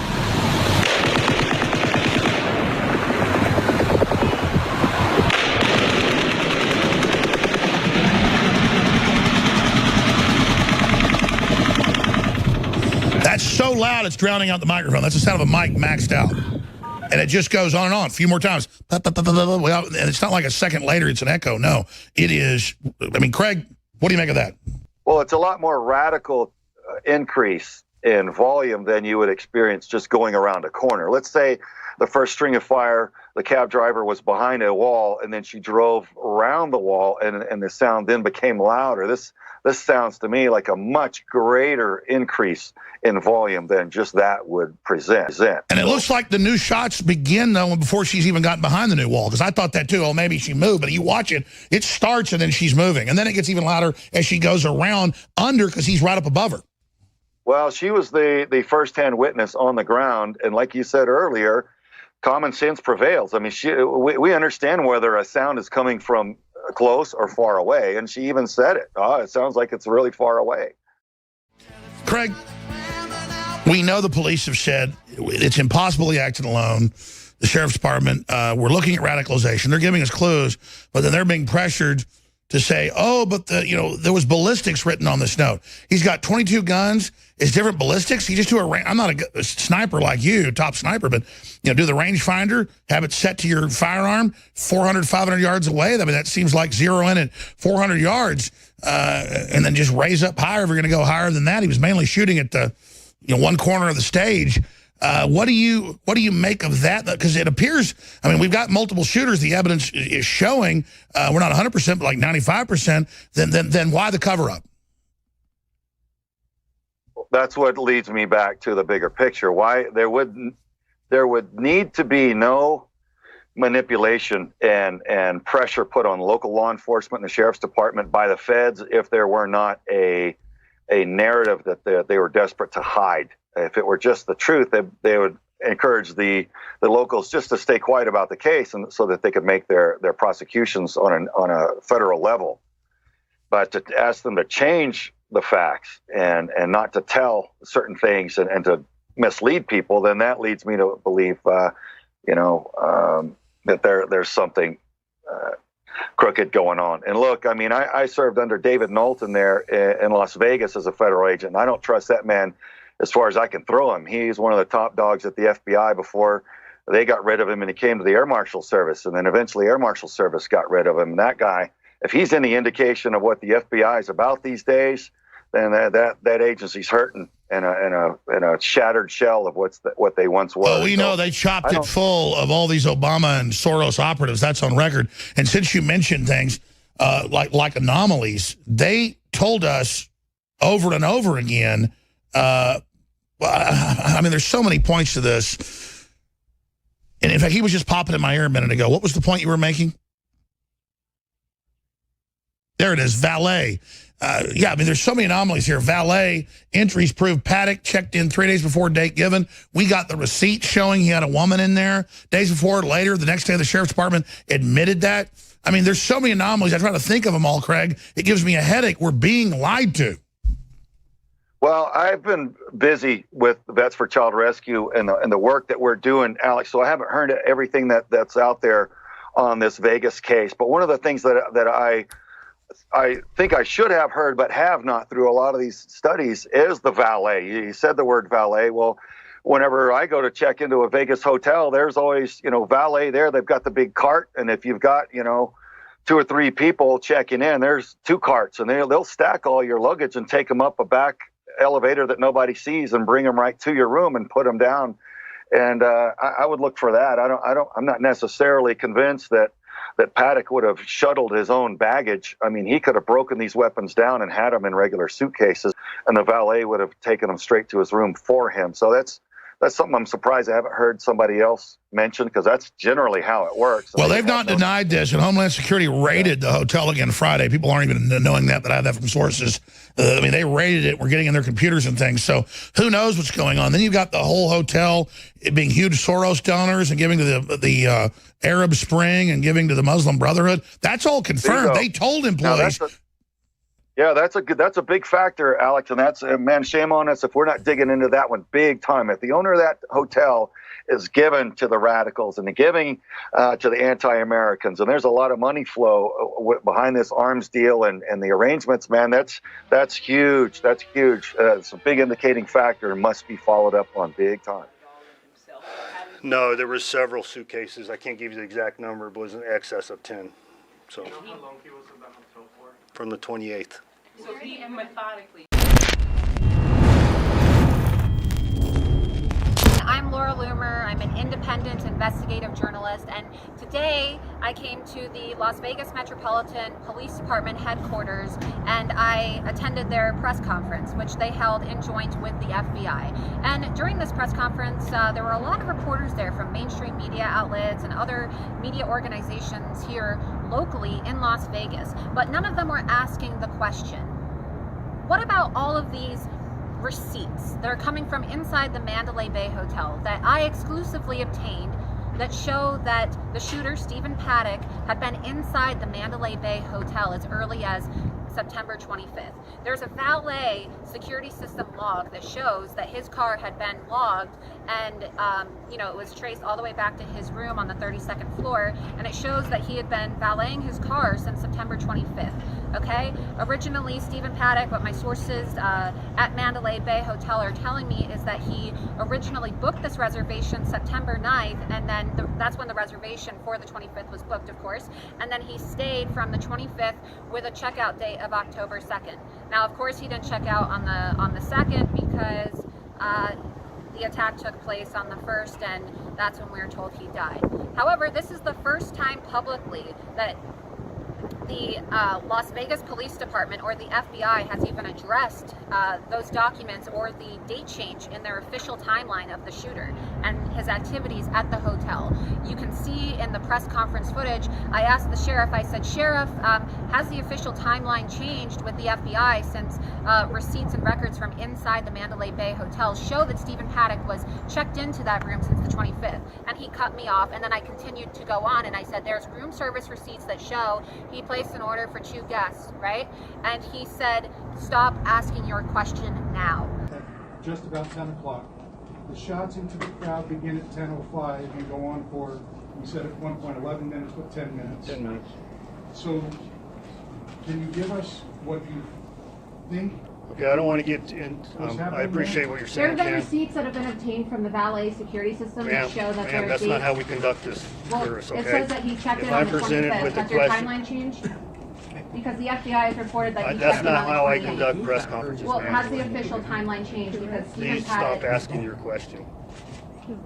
There's some decorum that we have here, and I will finish Mr. Ritter's question. I mean, it was unbelievable. He didn't tell any other reporters or any other media organization inside to stop asking questions. And it's a fact-based question. I mean, these are photographs of system logs and room service receipts that show that Stephen Paddock was inside the room prior to the 28th, which is the date that the FBI has been trying to convince the American public of, right? So after that, a few more questions were asked, and Mike Tokes is here on the ground with me, and he asked a follow-up question. Sheriff, when did the shooter check in? And then at that point, the sheriff said, we are now looking at a date of the 25th. The elevator. Sheriff, when did he check into the hotel? At what date did he check into the hotel? Best of my recollection, we have information on the 25th. I had told you previously the 28th. We're trying to confirm his actions between the 25th and the 28th. I'm under the belief that he was not occupying the room between those days. So, How long he was in the hotel for? from the 28th. So they were obviously very flustered and very bothered by the question that I asked that has not been addressed, you know, in the week plus now of this investigation. So this is breaking news, a major change in the investigation of the Las Vegas shooting, because for the first time publicly today, in that presser, as a result of independent media on the ground using their iPhone cameras to ask questions, the police and the FBI said that the timeline has now changed to include what I originally reported a week ago, that Stephen Paddock was checked in to the Mandalay Bay Resort September 25th, 3 days prior to when the FBI claimed that he checked in. That is misinformation. That is clear-cut misinformation. I don't know if they're running some type of misinformation campaign here, but they intentionally and clearly, I mean, they probably had access to this information before I did, with all of the tools and resources that they have. They intentionally gave the public the wrong date. And that was just confirmed here at this press conference. They said the 25th is now the date they're looking at. So stay tuned. You can follow me on Twitter at Laura Loomer. You can also follow Mike Tokes on Twitter at Mike Tokes. We're on the ground here in Las Vegas, and the links are on my Twitter. You can support my work and my investigation if you would like, but stay tuned. We have a lot more updates coming for you. Thanks. Wait, Sheriff, are you saying that the security guard was injured, Mr. Temples was injured before 10 p.m. and the shots were then fired at 10 p.m. into the crowd? Is that what you're saying? No, that's not what I'm saying. I don't know where you're getting your numbers, but you are correct. He was injured prior to the mass volley of shooting. As I mentioned earlier, there was a very heroic security guard who was shot during the search for that suspect. That security guard went up to the room. He was advancing towards the room when the suspect fired through the door at the security guard and struck him. He was able to provide additional information to the police on exactly which room that we were looking at. However, at that time, it's important to note that the shooting had stopped. We're considering it a barricade at that point because it's no longer an active shooter. We're not hearing any further shots. We are doing a thorough investigation and only want to provide what is accurate to you. We will only give information that we have vetted and know to be true. I will not be speaking or answering questions on issues that we do not have the facts yet. Las Vegas Strip goes dark in honor of the victims of the worst mass shooting in modern U.S. history. More than 50 casinos and shopping centers turned off their lights at 10:05 Sunday night to mark the moment that Stephen Paddock opened fire on the Route 91 Harvest Festival. The strip stayed dark for 11 minutes, the time police say the shooting lasted. Authorities are still working to find a motive behind the massacre. One America's Chris Pocock has the latest. Just over a week after the worst massacre in modern American history, investigators are still looking for a motive.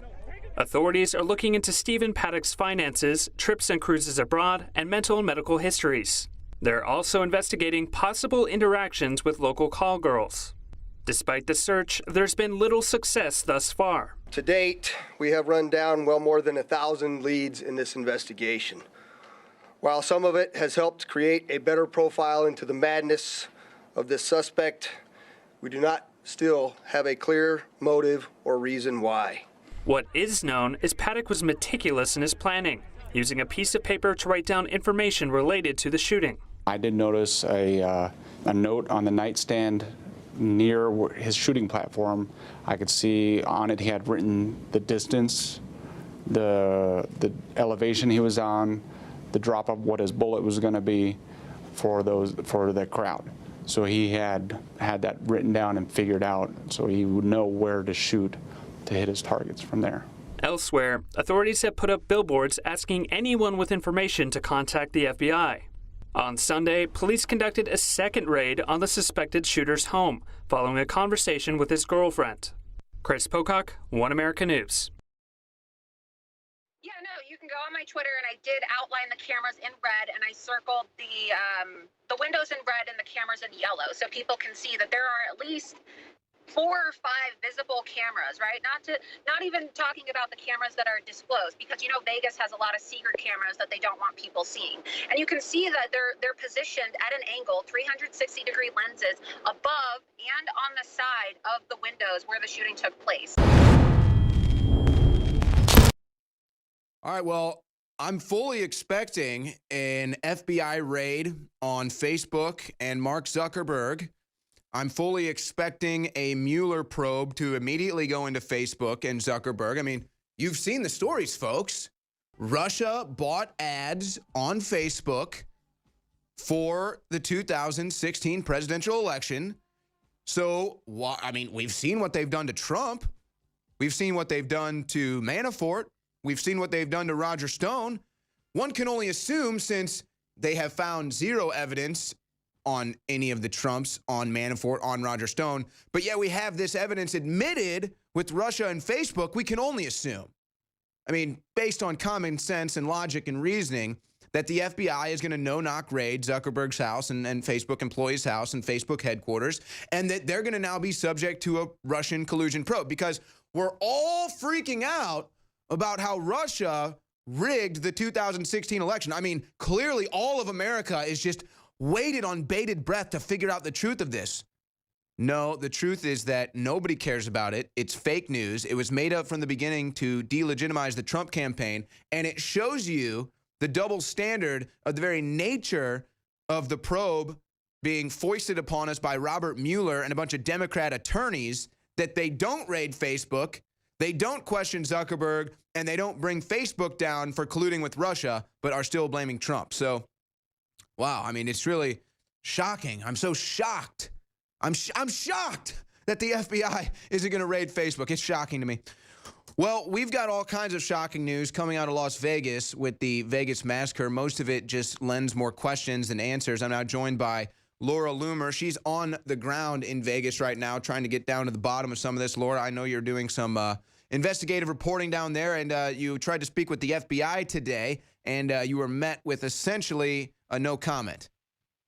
Yeah, that was actually last night. I was inside the Mandalay Bay hotel. I arrived in Vegas yesterday, and I saw FBI agents walking inside the Mandalay, so I ambushed them. I walked up to them, up the escalator, and I confronted them, and I asked them, why is it that you're giving false information to the public, telling us that Stephen Paddock checked into the Mandalay Bay Resort Casino on the 28th of September, when I've obtained receipts and documents from inside the hotel, right, that say that Stephen Paddock actually checked in on the 25th.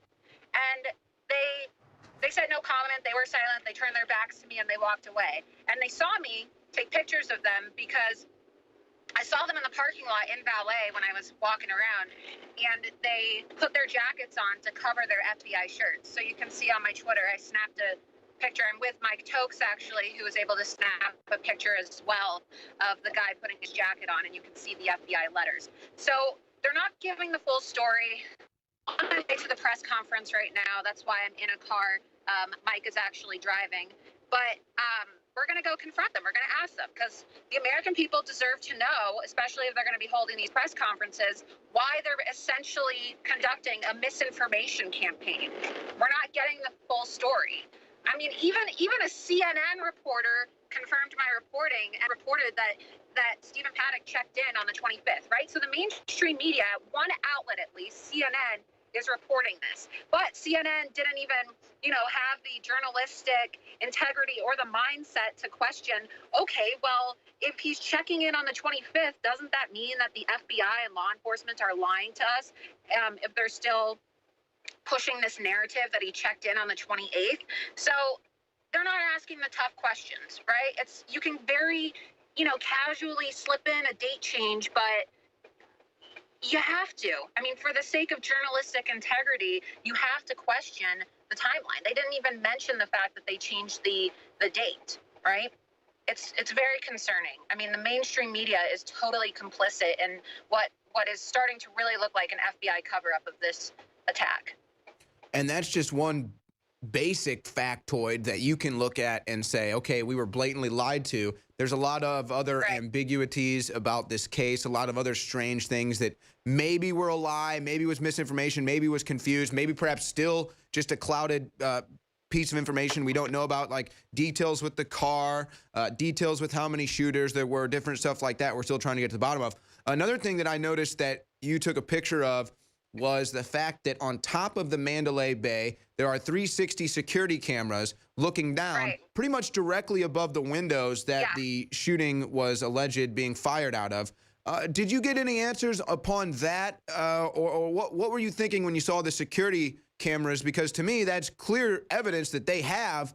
I mean, somebody has access to those films. Somebody has access to those archives. And those archives obviously caught the moment of the tragedy.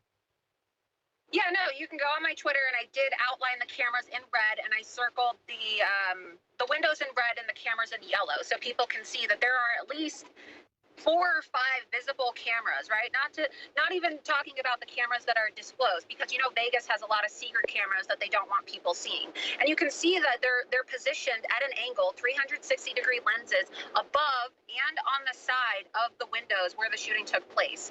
Okay, so there's no way in hell that the shooter or shooters conducted this attack from those windows without the shooting being caught on camera. Those windows are also forward-facing other hotels in the area and traffic lights as well, where there would be cameras. So if we were to obtain some type of surveillance footage, it would show us whether or not there were two shooters, because if they used high-powered rifles to kill these people, which they did because, they were automatic weapons, then you would see muzzle flares or muzzle flashes from 2 windows. So what I don't understand is, why aren't they releasing this footage, right? I mean, they could easily tell whether or not there were 2 shooters if they were to look at those 2 windows from the security camera footage of nearby hotels, or even their own footage. This is why I really believe there's an FBI cover-up here, and we're not getting the full story. I imagine that you'll be back to Mandalay Bay. You're saying you're heading towards the press conference. The police are about to give another press conference? Well, I'm actually headed over to Mandalay Bay right now to go do something else, and I want to talk about it. But I want to get back, though. You mentioned a press conference. I wasn't privy to a press conference. They're having a press conference. The LAPD and FBI are having a press conference today, which I'm going to be attending. And they're doing that at the Mandalay Bay? No, it's at another location. Slipping my mind. It's in my phone right now. No, that's fine. I was just trying to get privy to this because I've been trying to follow these press conferences this whole time. It does seem to me that the Las Vegas Police Department is kind of being scuttled with whatever investigation they're trying to do by the FBI. But Laura, before I let you go here, I wanted to know, since you are on your way back to Mandalay Bay, is there any way that you could also find other security footage on the outside of Mandalay Bay, much like those 360-degree security cams? Because my guess is they also have those on the overhang of the valet drive-up and other areas as well on the outside. I think that would be key information for you to look for as well. Other security cameras that probably captured it.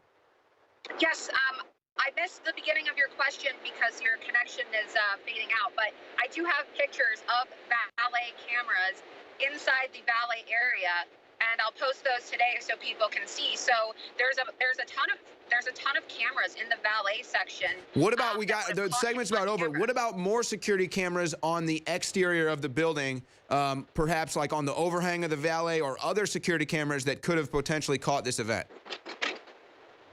Yeah, look, I'm telling you right now, I was in the Mandalay Bay yesterday, and you can't walk 5 feet without another camera being positioned. So there's a dome camera, and then you walk 5 or 10 feet, and there's another one, all throughout the casino, all throughout the entrances. And I'll take pictures today so everybody can see exactly what I'm talking about. Maybe I'll do a Periscope, but you can't. You're not really supposed to. Yeah, you can't. You're not supposed to film in these hotel lobbies. Thank you so much for your reporting, Laura Loomer. We'll have more updates from you as things progress. We're not getting the official story. I don't know what really happened, but I know that we're being lied to. Our first tipping point tonight, new and critical information coming from authorities in Las Vegas. Officials now say the attacker, Stephen Paddock, shot Mandalay Bay security guard Jesus Campos 6 minutes before the attack instead of after the attack. This changes the whole equation of the timeline we thought we knew. If the security guard was shot before Paddock opened fire on concert goers, what took police so long to arrive at Paddock's room and stop the assault? This leads to a myriad of new questions. What took police 19 minutes to reach Paddock's room? Why didn't they know about the security guard being shot before they found him in the hallway? Who notified police of the location of Paddock's room if it wasn't Campos? What ultimately stopped Paddock's assault on concert goers? And how did law enforcement in Las Vegas miss this critical part of the timeline for 9 days? Even the sheriff sounded defensive when he was announcing the news. Watch. So let me help you with that, Ken, because you picked up on it. Yes, the timeline associated with the original shot and Mr. Campos has changed through investigation, as I have conveyed to you from the very beginning. And your zest for information and my zest to ensure the public safety and the calming of their minds is some things are going to change. Now, they are minute changes. Okay, there's not this all-encompassing answer associated with the information that we presented before. In other words, it's not completely inaccurate. But what we have learned is Mr. Campos was encountered by the suspect prior to his shooting to the outside world. Joining me now, nationally renowned forensic criminologist Dr. Ron Martinelli. Dr. Ron, thanks for coming on the show. Always a pleasure to be with you and your viewers. I appreciate you being so available this week to break this stuff down. This is new and critical information. Like I said in the introduction, the sheriff said that it's a minute change. But Dr. Ron, if you're looking at this forensically, if you're analyzing, trying to piece together what actually happened throughout that whole evening, it seems to me this is a rather large change. It's not a minute change. Because if the security guard was shot before Paddock opened fire on concert goers, Dr. Ron, what took police so long then to arrive at Paddock's room to stop the assault? Well, you know, Liz, I actually don't think that it took the police that long to arrive at Mr. Paddock's room. Let's just consider, and we'll talk about the 6 minutes and how that can be accounted for. But just remember that the police are responding to call or calls for service. And so it has to go through a dispatch center. Who's ever talking to the police in the 911 emergency center, that's picked up by a complaint taker, and all of their information is given to the complaint taker and then transmitted to a dispatcher. So we're dealing with two people, and we're dealing with information that is imperfect, it's inaccurate, and not necessarily timely. All right, so then the police have to be dispatched to that, and then they have to actually physically respond to the hotel complex, and then they have to take an elevator. They're not going to go up 32 stairs, flights of stairs. So they have to take a service elevator. That's going to take some time to get up there. And then once they're there, then they have to have their encounter with the security guard and to try to determine what is going on. Now, right, and let me pause you right there for just a second because I want to clarify something. That's part of my question. Is reports are saying that these police officers were not aware that the security guard had been shot until they already reached the 32nd floor. It seems that they might not have been notified. The security guard might not have made that call. So that speaks to me. I mean, isn't that some kind of fairly serious breach in communication that after approaching this room, being shot, the security guard wouldn't have communicated with the overall hotel security or the police department? I think that's a really good question and one that maybe a lot of your viewers would have. I mean, the forensic answer would be, of course, that we'd have to review the 911 calls to find out what information was imparted to the 911 control center. And that information comes from two directions. It either comes from, people that are staying at the hotel on that floor, or it comes from that security guard. Don't forget, the security guard has got a radio and he has to provide information. Now, what could obstruct the security guard from giving information? In this particular case, he's shot. He might be shocky. He could have a problem with we refer to psychologically as hypervigilance, which is defined as shock, panic, confusion, or maybe even freezing. And the confusion and the freezing might account for inaccurate or a lack of information getting to the police at that time. Right, and are we aware, or do we have any information about why the security guard approached Paddock's room in the first place? What he was doing in that hallway, Yes. why he approached the door? Because it seems to me that would have been communicated to someone else in the security apparatus at the hotel, which would have cut down on that response time. And I don't know if we have that information yet. Yes, well, actually, I have that information.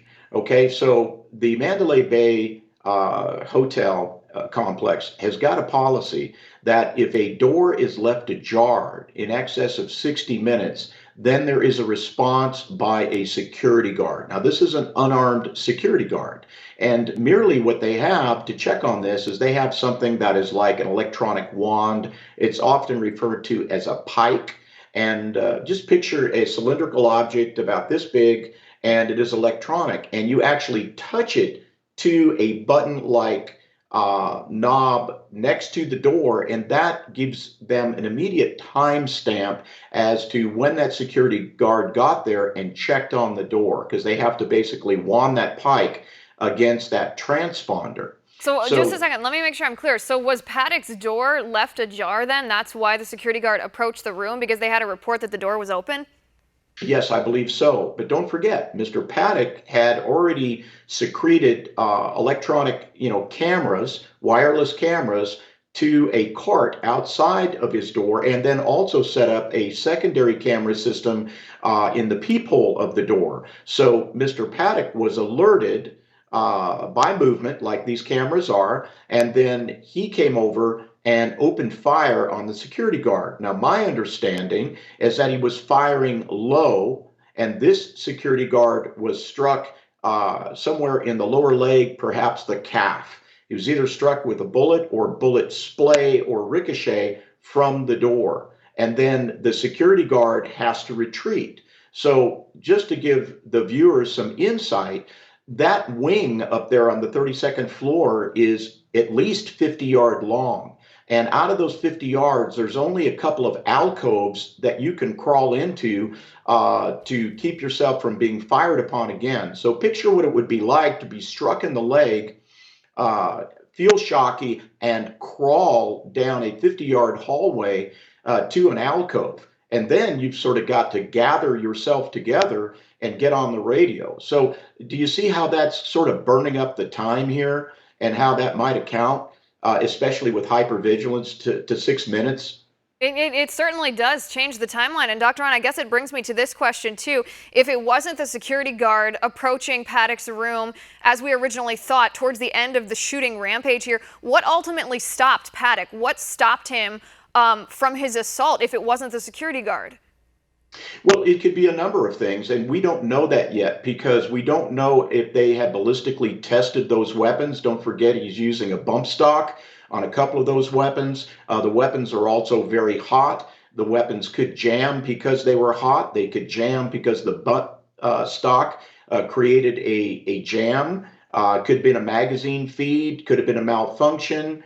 It could have been all of those things. And we don't know yet why he stopped. Now, can I make also a comment? Because the sheriff brought up something yesterday, Undersheriff brought up something about, body armor in an escape route or maybe an escape plan. And that's still yet to be determined. But, I'd like everybody to just consider another reason for wearing body armor. One reason, besides escape to wear body armor, is if Mr. Paddock knows he's going to take hits from law enforcement, but yet he still wants to rain fire down on the concert goers. That's a way that he could prevent himself from taking a mortal wound and still be able to return fire, even while engaged by law enforcement. Right, it's all horrifying, and like you said, a lot of it is just speculation, but this certainly, in my opinion, changes the whole equation of what we thought happened and what we thought stopped the shooter ultimately towards the end of that 9 minutes. Dr. Ron, thanks for coming on the show. I appreciate it, sir. Look at this group standing in the middle of the deal. They're just standing there. They don't seem to be phased. And there you go. Shots fired. They just stand there. Watch this. They're not shooting us.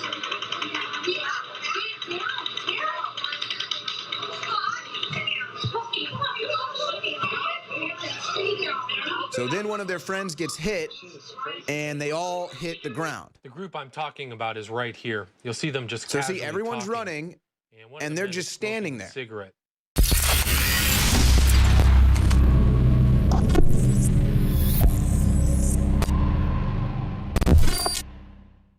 There is a war against truth being waged against humanity probably since the dawn of man, honestly, but more specifically against the people of this country and the people of the world. Human history, modern history, and current events all get distorted by the establishment twist. Welcome to the War Room. I'm your host, Owen Schroyer. We are live 3 to 6 p.m. weekdays. warroom.show for all of our content. Infowars.com/show for all of Infowars 10 hours live broadcasting every day. And the reason why we exist is because we're not out here to lie to you. We're not out here to twist things. We're not out here to peddle things. We're out here to get down to it just like you want. Just like you seek answers, we seek answers. And what has happened since the Vegas shooting is we've had my guess would be major portion of the United States population now essentially red-pilling themselves because they know the official narrative of the Vegas shooting doesn't make sense. In fact, it's fallen apart so much that now they're actually changing up the timeline.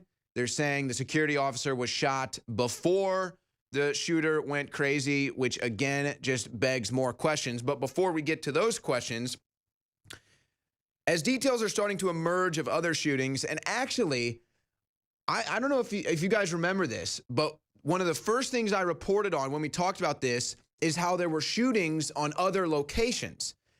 So we already knew about these shootings going on in other locations because a caller called in and said, why do you think the response was so late? And really, perhaps the response was or wasn't late. But the reason was because there were other shootings prior to the mass shooting. So whether these things are intertwined, whether these things are standalone events, we're starting to question that, but we're getting no answers. We're getting no answers from the Las Vegas police. We're getting no answers from the FBI. Perhaps the FBI is trying to scuttle the whole thing. So here's a woman who was in the Bellagio. We've already had multiple reports now of potential shooters in the Bellagio, glass being shattered, lockdown being issued. Here's a video from the woman who talks about being in the Bellagio during the Las Vegas Massacre. But these are all the people randomly sitting inside the Bellagio Hotel where the sheriff is saying nothing happened as Daniel and I were sitting where bullets were being fired. So Bellagio in lockdown because of a shooter in the lobby at the lodge during bar. the Vegas Massacre. So I wanted to post this so that everybody could see inside the Bellagio Hotel why we are all down here. The whole hotel is on lockdown. The whole hotel is on lockdown. But I don't like the fact that it was being reported one way. We were trying to make all kinds of phone calls because when I heard the gunfire, and I've never heard anything like that, and I never in my life thought I'd ever be in anything like that. And now they were saying no, that nothing happened at the other hotels. Like I said, I don't know what happened at the other hotels, but I do know what happened at this one, and I know that my husband, right here, jumped on top of me, and I was holding on to another lady because she was scared to death crying until the security told us that we could then be ushered to the back corridors. We were just trying to maneuver around. Hey, and let's actually pause it right here because I'm being corrected, and I want to correct the record. There were reports of other shooters before the mass shooting, but she's claiming this took place after the mass shooting, and the timestamps on these videos are indicating that she's recording this after the mass shooting. So she's saying that there were gunshots in Mandalay after the mass shooting stopped at 10:15. So I just wanted to clear the record on that. Thanks, Drew, for pointing that out. Let's go back. In the Bellagio, thank you. Let's go back to this woman who's about to get interviewed.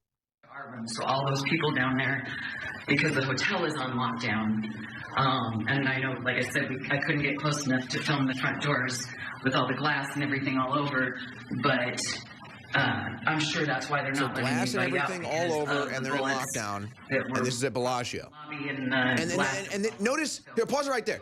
So again, I just want to point this out. She's in the Bellagio. This is after the Vegas Massacre. It's on lockdown. She's saying reported glass, bullets, shots fired. Zero mention of this in any of the press briefings. Let's go back to the video. Clear some stuff up for people, just in case you might want to know what's really going on here. And I hope that the news does get it straight, because I know. We've stayed at the Bellagio numerous times, and Here's we the thought, interview. okay, let's just go to the Bellagio. My husband and I love the Petrosian Lounge with the piano bar and everything. We know a couple of the piano players there. And we walked right in, sat right down, and I was texting my friend who was at the festival, who I'd been chatting with all day long, and she wasn't answering. So I'm thinking, well, maybe it's just loud and she'll look at her phone. 10:30, 10:45, and I'm like, well, this isn't normal, because normally she's known me for years and years. She's not like a flake.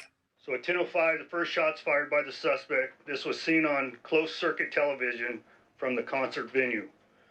10:12, first two officers arrived on the 31st floor and announced the gunfire is coming from. And let's just pause it right here to clarify also the change of the timeline. Now they're saying, well, I guess they're not saying at 10:18 necessarily the security officer was shot. They're just saying he tells officers he's shot. So I guess they don't commit to any timing. But now they're saying, put that timeline back up, guys. Just go back to this video.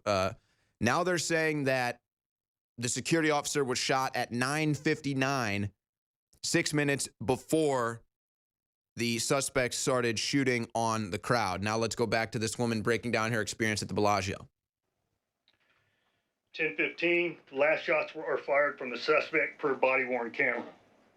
And this was 11 o'clock p.m. 11 o'clock.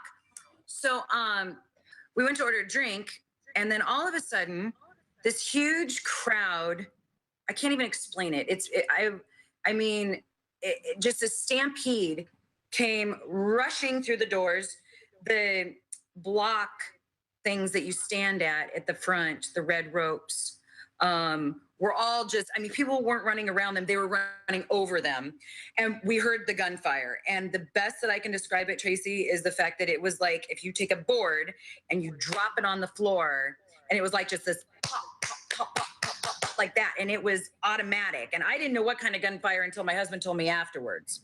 Mm-hmm. And because I've never heard anything like that. And all I thought was, dear Lord, what? My husband literally takes me and puts me down underneath the table, which I showed in the video. This other lady was laying head to head with me, and she's crying. And so we go to check out, and I'm thinking, well, we were in our room maybe a total of 2.5 hours. So I walked up and I'm saying, all right, so because of everything that went on last night, I said to the girl, and with all the gunshots and stuff, I said, are you guys discounting rooms? How are you handling this? And she said, hold on a second.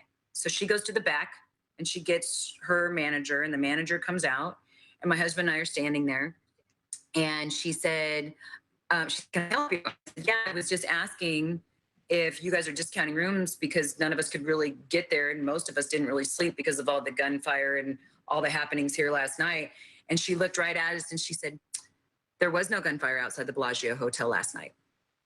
Just like that. It's like it's scary. Isn't it like the Twilight Zone? That is chilling to me. My husband's face was, and he is so calm, so mild-mannered. And my husband's face, he was straight. And I looked and I was like, really? Okay, well, let me show you the video from where we were all blocked off and security and what I was, and I didn't even have to show it to them. She said, hold on one moment, ma'am. Walks in the back, comes back out, slides our receipt over and says, here you go. You guys have a good day. And the receipt had 0 goose eggs. So another ripple. I mean, this really doesn't even put a ripple in the official story. This just adds an entirely new wing of discussion that needs to be had. So we're talking, she's describing automatic gunfire at the Bellagio almost an hour after the shooter was said to have stopped at Mandalay Bay. I'm sorry, folks, this is new to me, so I'm just absorbing this now for the first time. We'll try to sort it all out on the other side, along with some more video. Don't go anywhere. This is the War Room. All right, welcome back to the War Room. Crew is working hard, literally getting me breaking videos as we are on air here. So I'm trying to wrap my head around all of it. We just had the video of the woman that said she was in the Bellagio saying she heard automatic fire after the time of the official narrative that there was a mass shooting happening. So again, that just begs more questions. Multiple shooters. Was there a shooter that escaped the room? Was there a shooter at the Bellagio the whole time? Was that shooter also firing at the concert? We've had zero of this addressed by the Las Vegas Police Department. All right, so let's just stay with this. Let's go to video 1 that was just brought in. Okay, so we don't, okay, so then let's go to the videos we already had. So let's then go to clip 11 now. Actually, let's go to clip 12.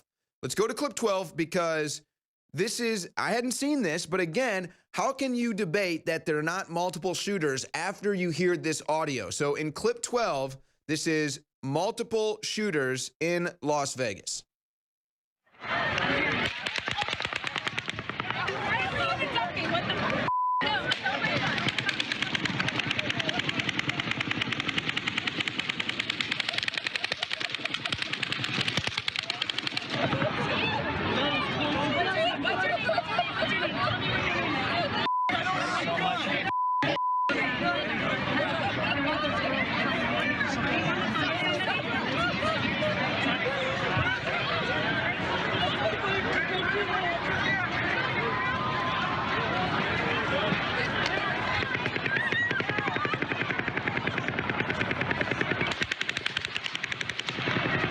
There it is. There was the key audio right there. Shots from far and then shots from close.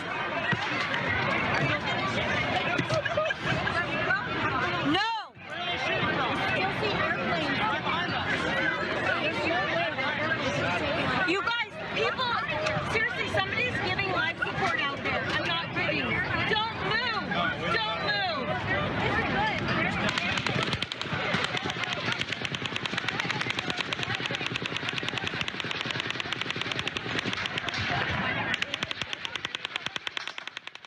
Again, at the end of that video, it sounds like fire on top of fire.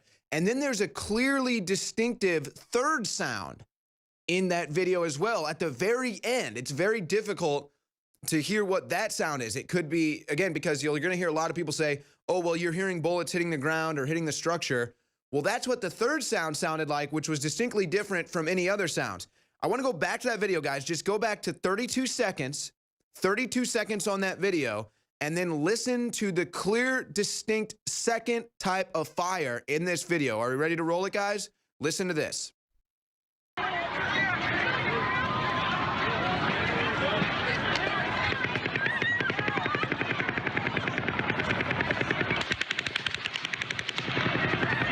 there you hear it. All right, you can stop it right there.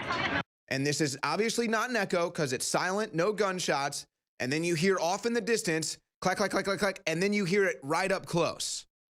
Now, it doesn't sound like bullets hitting the ground to me, but that's what some people are going to say. Perhaps it could be, perhaps it isn't. I don't know. But then there's a third distinctive sound at the very end of that video. It's not worth playing on the air because it doesn't translate well. But if you listen closely to that video, there's a distinctive third sound that sounds like what the bullets would be hitting the structure. All right, now let's go to, and this is just a wild video. A group of people literally standing in the middle of the crowd, completely just unaware that there's people getting mowed down, completely numb to their environment. This is a really shocking video, and I think there's proof in this video that proves that people actually got shot. So let's go to clip 11. Look at this group standing in the middle of the deal. They're just standing there. They don't seem to be phased. And there you go. Shots fired. They just stand there. Watch this.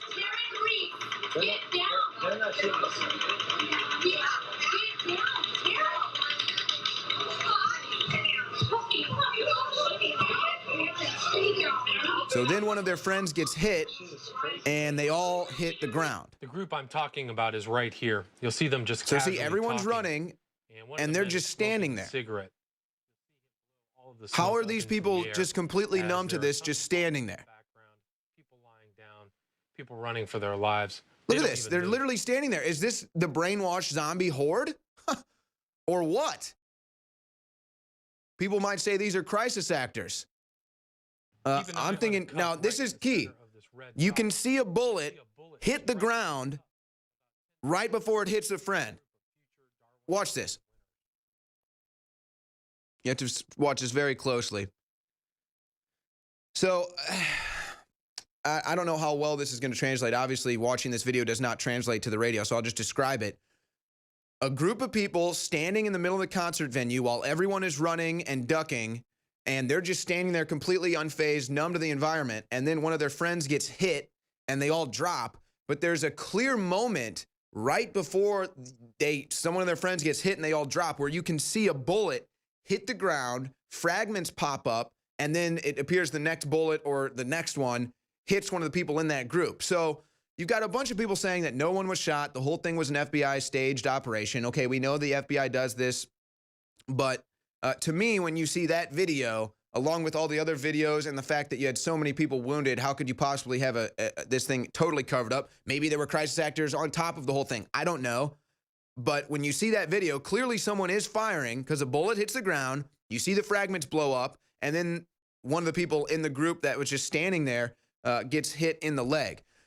We've got time for one more video clip. Do we have those clips ready to go, guys? Those second round? All right, let's go to the first one where they're changing the number of guns they found in the room.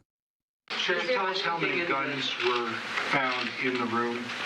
16 in the room. 16 in the room. Can you tell us what kind of rifles he used to shoot? We have calibers ranging from .308 to .223. Is there any, Sheriff? So 16 guns in the hotel room, 18 at the home in Mesquite. Were there any other weapons recovered as part of this? We had a handgun also in the hotel room, and I'm not aware of any other weapons.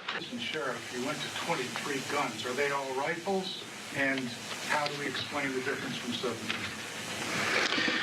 Well, Ken, like the sheriff explained earlier today, and as I explained moments ago, our information as the investigation continues can change. We put out the information that we have at that moment in time. And we didn't know how to count the first time, and then we figured it out. Firearms at Mandalay Bay and 19 out of his house. Okay, so the number of guns changes in the room.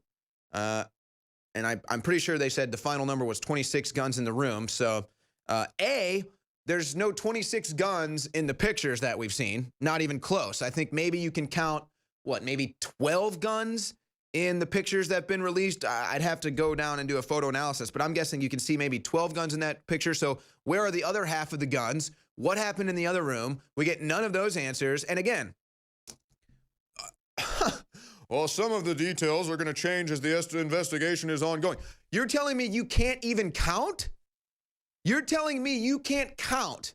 You literally can't go 1, 2, 3. Oh, 4. No, now it's 4.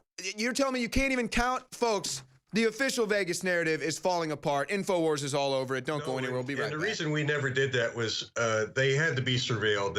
There were always agents nearby that were watching and recording. I wore a recorder myself, and there was a transmitter in one of my pockets. And sometimes we had a video recorder. I'm sorry, I got to stop you right there. Mike, you're breaking news right now. You're telling me that when you would do these arms deals, you would record it. Absolutely.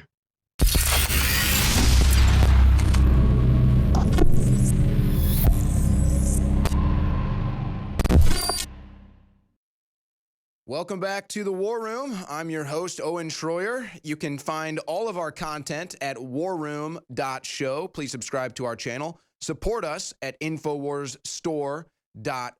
Follow us on Twitter at War Room Show. For the last two segments, we're going to be joined by Mike Detty. He has experience in the arms trade, specifically with Operation Wide Receiver that became Operation Fast and Furious. He has written a book, Guns Across the Border, How and Why the U.S. Government Smuggled Guns into Mexico. And we've got a couple callers that have been waiting, so if you want to hold on, we may be able to get your calls in the last segment with Mike Detty. But let's bring in Mike. Now, Mike, I want to get a background. Tell us about your story. Tell us about the content of this book and your experience in Operation Wide Receiver. Sure, Owen. My experience in working with the government started in 2006 when I had some suspicious customers make purchases of firearms from me. And I immediately relayed those, the information regarding those purchases to the ATF office in Tucson. And rather than just turn over the information and walk away from it, they had an interesting proposal, and that was to have me work with them to help lead an investigation into illegal trafficking into Mexico, which is what I suspected they were involved in. Initially, I was told it would last a couple weeks. It ended up lasting 3 years. I actually sold to 5 different cartels or families in Mexico over the course of that 3 years, usually from my living room. It had a tragic ending that no one really foresaw, especially me, but it ended with Brian Terry, the Border Patrol agent, being killed with a gun from Fast and Furious. And when that happened, ATF and Department of Justice came out and both said that they'd never allowed traffic guns to enter Mexico. And I knew that just not to be true. And I knew that they were lying as part of a cover-up. And that's when I decided to make my story public.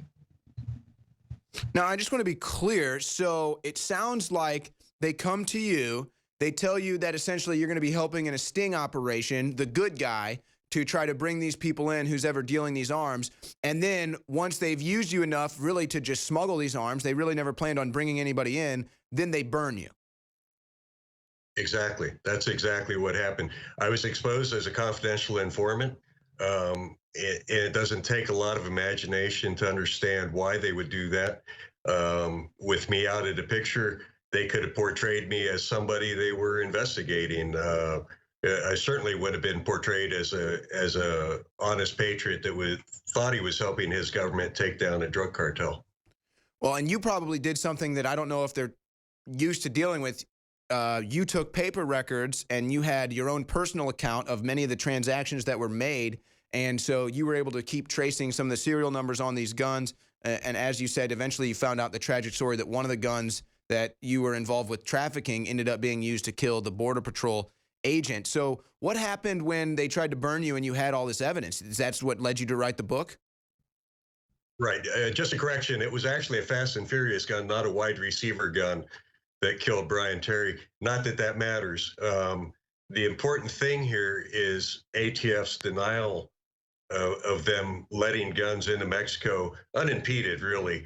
And the whole purpose was to flood Mexico with as many American guns as possible so that they could push for a new assault weapons ban here in the United States. It was never about taking down a cartel, as they told me. There were plenty of chances for them to do that, and plenty of chances actually to seize millions and millions of dollars of Mexican drug money. And they set that all aside just to have American guns show up at Mexican crime scenes in an effort to push public sentiment for new legislation here that would have impeded honest gun owners like you and me. So it's amazing when you tell this story because you have all the facts, you have all the evidence, you wrote the book Guns Across the Border, and obviously based on your account how the real motive was gun legislation, taking guns from Americans, law-abiding citizens, well, then that means there's higher powers at play. Before I go down that road, though, again, I'm just kind of curious, just in a little more detail, how did you get started? I mean, how did you end up getting in this situation to begin with the ATF? What was your background that led you into that operation when they set you up on the fake sting operation? Sure. I was a gun dealer in Tucson, Arizona, and I dealt mostly at gun shows. I didn't have a retail shop. I just did the gun shows. I sold mostly AR-15s and semi-automatic AK-47s.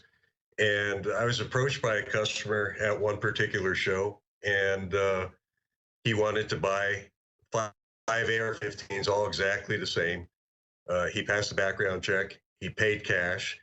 And he asked me if I had more of the particular guns that he bought. And I said, you know, you bought the last one I had, but I've got 20 more coming next week. And he said, I'll take them all. And that's just not normal. I mean, lots of people own more than one AR-15, but usually they have one for coyote hunting, one for home defense, one for this or that. They don't buy all exactly the same. Not often do they pay all cash for it. So it seems suspicious to me. So I took that information to the Tucson office of ATF. And after I put that information in their lap, I thought I would walk away. And instead they said, you know, would you mind making a call for us? And can we record it? And then would you mind selling these 20 more guns to this individual? Because we'd like to surveil it. We'd like to follow him. And I didn't see either of those things being particularly dangerous for me to do. And I kind of felt duty bound as a licensed dealer to help them. So I did that. And that started the ball rolling. And then the next purchase was at my house. And it was for, you know, 20 or more, again, of the same thing. And that continued for about 6 months. And then there was a new player that was introduced by one of the acquaintances of a person I was already dealing with. And this person was better connected and better funded. And they would buy 50 of this or 50 of that. And that's when things started to get really crazy for me. This is quite a story. So they basically set you up as the middleman to wipe their hands of it, told you it'd be a sting. It was never a sting. It was all about political power in the United States. And you were kind of caught in the middle of this, just doing what you thought was an honest service. And then they burned you, act like they had no idea who you were. Now, I want to move on to a new aspect about something that you talk about. How when you were doing these deals and you had potential buyers coming to you, how you would set up a showroom. Talk about that. Yeah, you know, I was a divorced guy, so I didn't have a lot of furniture in my living room, so I didn't mind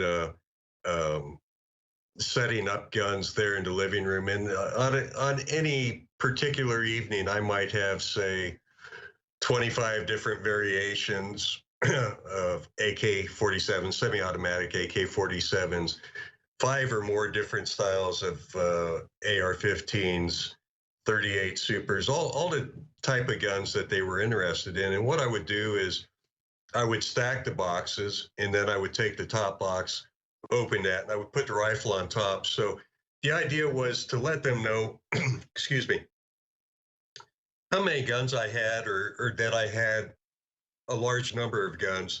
So if they said, I want 10 of this and 5 of that, excuse me, that they'd be able to walk out the door with them. You know what, Mike? It's okay. Hold it right there because we got to go to a break. We are speaking to Mike Deddy. He is the author of the book Guns Across the Border. He's telling his story about how he was set up as an arms dealer as part of a fake sting. We'll be right back with more. All right, folks, final segment of the War Room here warroom.show for all of our content, infowarsstore.com to support us. We're joined by Mike Deddy. He is the author of Guns Across the Border. He's sharing his experience right now when he was working under Operation Wide Receiver. Before I go back to him, I just have to mention this.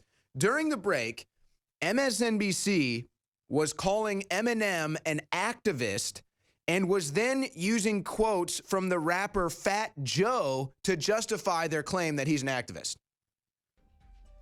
They are literally coming apart at the seams, folks. Hollywood's crumbling, mainstream media is crumbling, and this whole Vegas narrative is totally crumbling. So with that, I bring Mike Deddy back in. Now, Mike, you were just talking about how you had set up a showroom type of situation when you were getting ready to sell some of these arms, and you would put stuff out. Now, it's been speculated that Stephen Paddock may have also been an arms dealer, and this could have been a arms deal gone bad, terribly bad, obviously. To just leave it right there with that kind of basic premise, was that something that ever crossed your mind, or had you ever thought that Stephen Paddock could have possibly been an arms dealer or anything like that when you were hearing these speculations? I've heard some of those reports, and the one thing that rings true is that one of the police officers, when interviewed, said when they entered that it looked more like a showroom in a gun store than a hotel room. My way of thinking is if he was just there to create mayhem, that he would have had those guns all right by the windows he was firing from, stacked up right there, not spread around a room. And if he thought it was a suicide mission, he was going to be killed eventually. I think his goal would have been to just shoot as many people as possible. That's why I don't think he would have placed the guns around the room. I think he would have had them right there.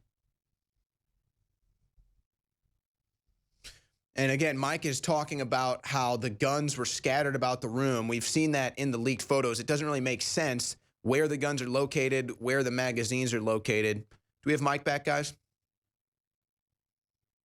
All right, so yeah, you were just talking about how they were saying how it looked more like a showroom for guns instead of somebody shooting, and we've talked about that. I completely concur with your analysis of the photos. It doesn't make sense if he was there to just kill a bunch of people the way everything was laid out. But I just had a couple of questions for you, too.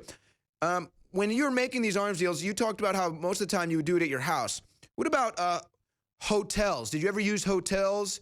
Did you ever try to use crowded events or casinos to help some of this go smoothly? Was that something that you ever experienced? No, and the reason we never did that was they had to be surveilled. There were always agents nearby that were watching and recording. I wore a recorder myself, and there was a transmitter in one of my pockets. And sometimes we had a video recorder. I'm sorry, I got to stop you right there. Mike, you're breaking news right now. You're telling me that when you would do these arms deals, you would record it. Absolutely. Wow. Okay, folks, we have a former arms dealer telling us he used to record his transactions. Of course, we heard that there were 4 videos set up recording while Stephen Paddock was in the room. Mike, I give it back to you. What are your thoughts? Yeah, you know, it's hard for me to say. I wasn't directly involved with anything in Las Vegas, so I don't know. But the fact that this gentleman set up some type of video system, was it to warn himself when the police were about to break down the door, or did he just want, was he sick enough that he wanted to make a history of what he was about to do to the humanity out there at the concert? Hard for me to say. Or was he trying to protect himself in some way by doing something illegal, or he had been asked to do something illegal for his government and wanted to make a recording of it? So just again, explain why you set up the cameras. Well, ATF set up the cameras, but I also had recordings, and it wasn't, at the time I was involved, I wasn't recording to protect myself. Actually, they had asked me to do that with my own digital recorder because the quality was better than their transmitter. But what that also meant was that for me to bring them a CD of the buy that happened at my house, I would have to download that that recorder onto my hard drive and then make a CD for him. But that also meant that I had duplicate records of each transaction. I don't think anyone's reported on this before. Again, we're hearing from Mike Deddy, the author of the book Guns Across the Border. He was set up in a gun-running fake sting operation, and he's telling us how it was common practice to have multiple recordings going of this for multiple reasons, obviously. But wow, that's just another weird tie to this deal. Mike isn't making any claims here. Mike, have you ever would you ever deal in any explosives, or did you ever hear about any other arms dealers dealing with explosives such as tannerite or other things of that nature? No, but there was somebody that ATF dealt with for the Fast and Furious operation that was making hand grenades and taking them across the border. I believe that was in Texas, maybe in El Paso. A quick Google, you'd find that individual's name. He wasn't arrested for a very long time. In fact, it looked as though ATF gave him a pass, and it makes me wonder if he wasn't doing that at the direction of ATF.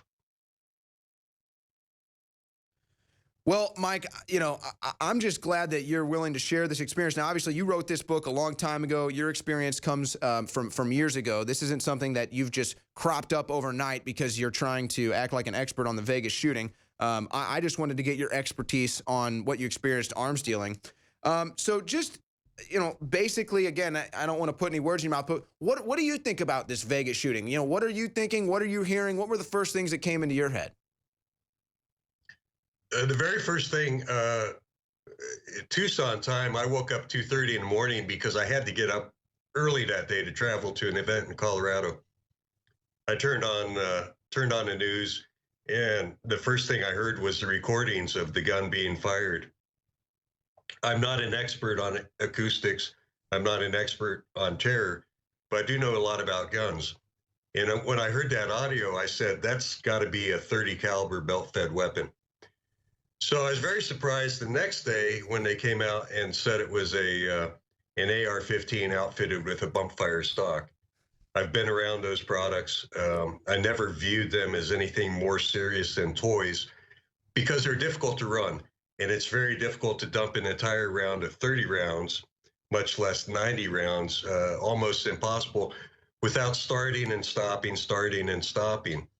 The audio that I heard wasn't like that. It had a very solid cadence to it, which led me to believe it was a belt-fed machine gun.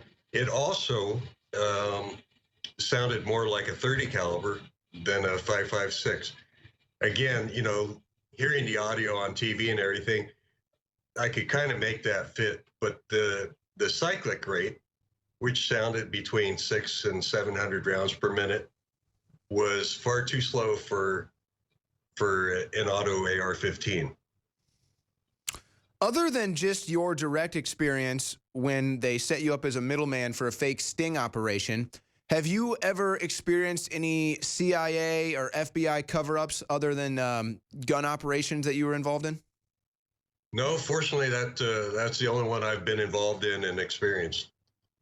Well, that's good for you, and obviously it was smart of you to kind of protect yourself by taking all of that data. I know that that wasn't exactly what you thought you'd have to use it for, but folks, Mike Deddy is our guest. The book is Guns Across the Border, How and Why the U.S. Government Smuggled Guns into Mexico.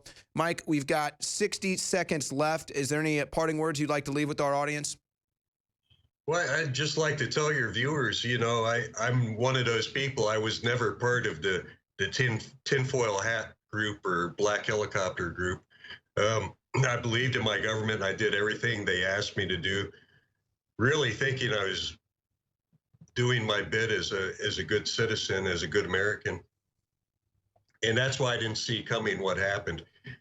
It took me quite a bit of hindsight to figure out why they asked me to do certain things.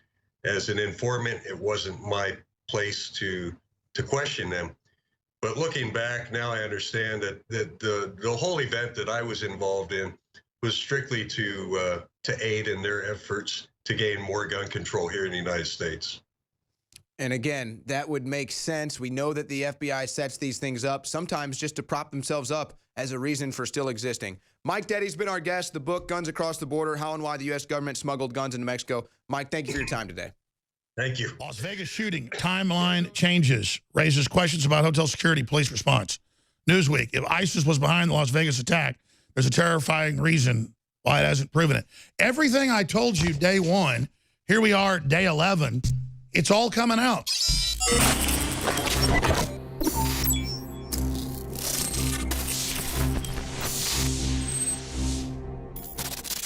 Don Salazar just gave me just ultra bombshell information. And you know, I used to say ultra bombshell maybe every 2 years. Now I say it every week because it's just the whole house of cards is coming down. And just politically, culturally, spiritually, though, going into this territory up against these people, they see Infowars as a figurehead in the fight for human awakening, because we are a fulcrum, a focal point, a rallying point, a standard, a signet, a logo, a symbol. But I don't even know how to respond to what I was just given. This is not for dramatics. I got to take a break at this point.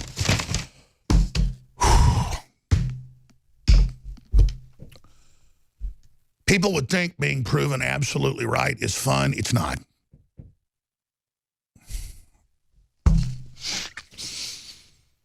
Because I wish we were wrong. There it is, folks. You put together with all the other information, it's just as devastating. Mandalay Bay owner. What's being expressed by police may not be accurate. We cannot be certain about the most recent timeline that has been communicated publicly. And that's because they changed the timeline in the official story. There are multiple shooters. There are shooters all over town. The police wiped out some of the terrorist cells. And I don't know why Trump's covering up the fact it was an Islamic attack. Thank you. Las Vegas shooting. Timeline changes. Raises questions about hotel security. Police response. Newsweek. If ISIS was behind the Las Vegas attack, there's a terrifying reason why it hasn't proven it. Everything I told you day one, here we are, day 11, it's all coming out. And by the way, you know, people think it's cool to have the FBI call up and say, Alex, we're interested. Why do you say they'd attack at 10 o'clock at night? And you don't even have a real answer for it. And the FBI is like, yeah, that's real interesting.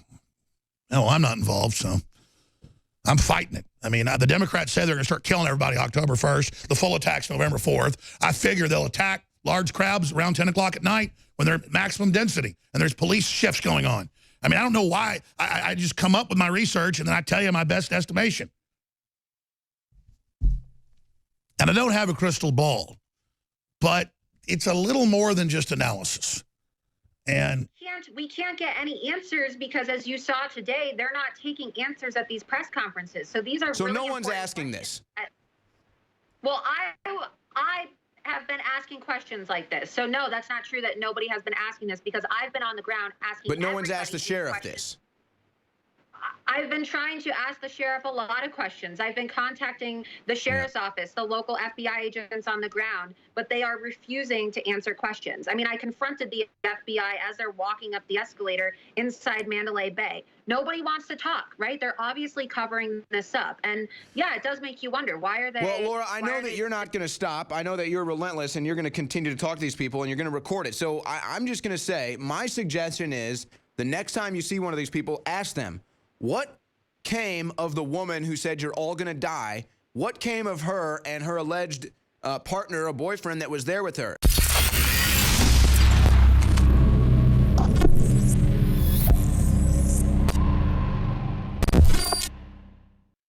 You know, when I cover these things, I'm like a hunting dog.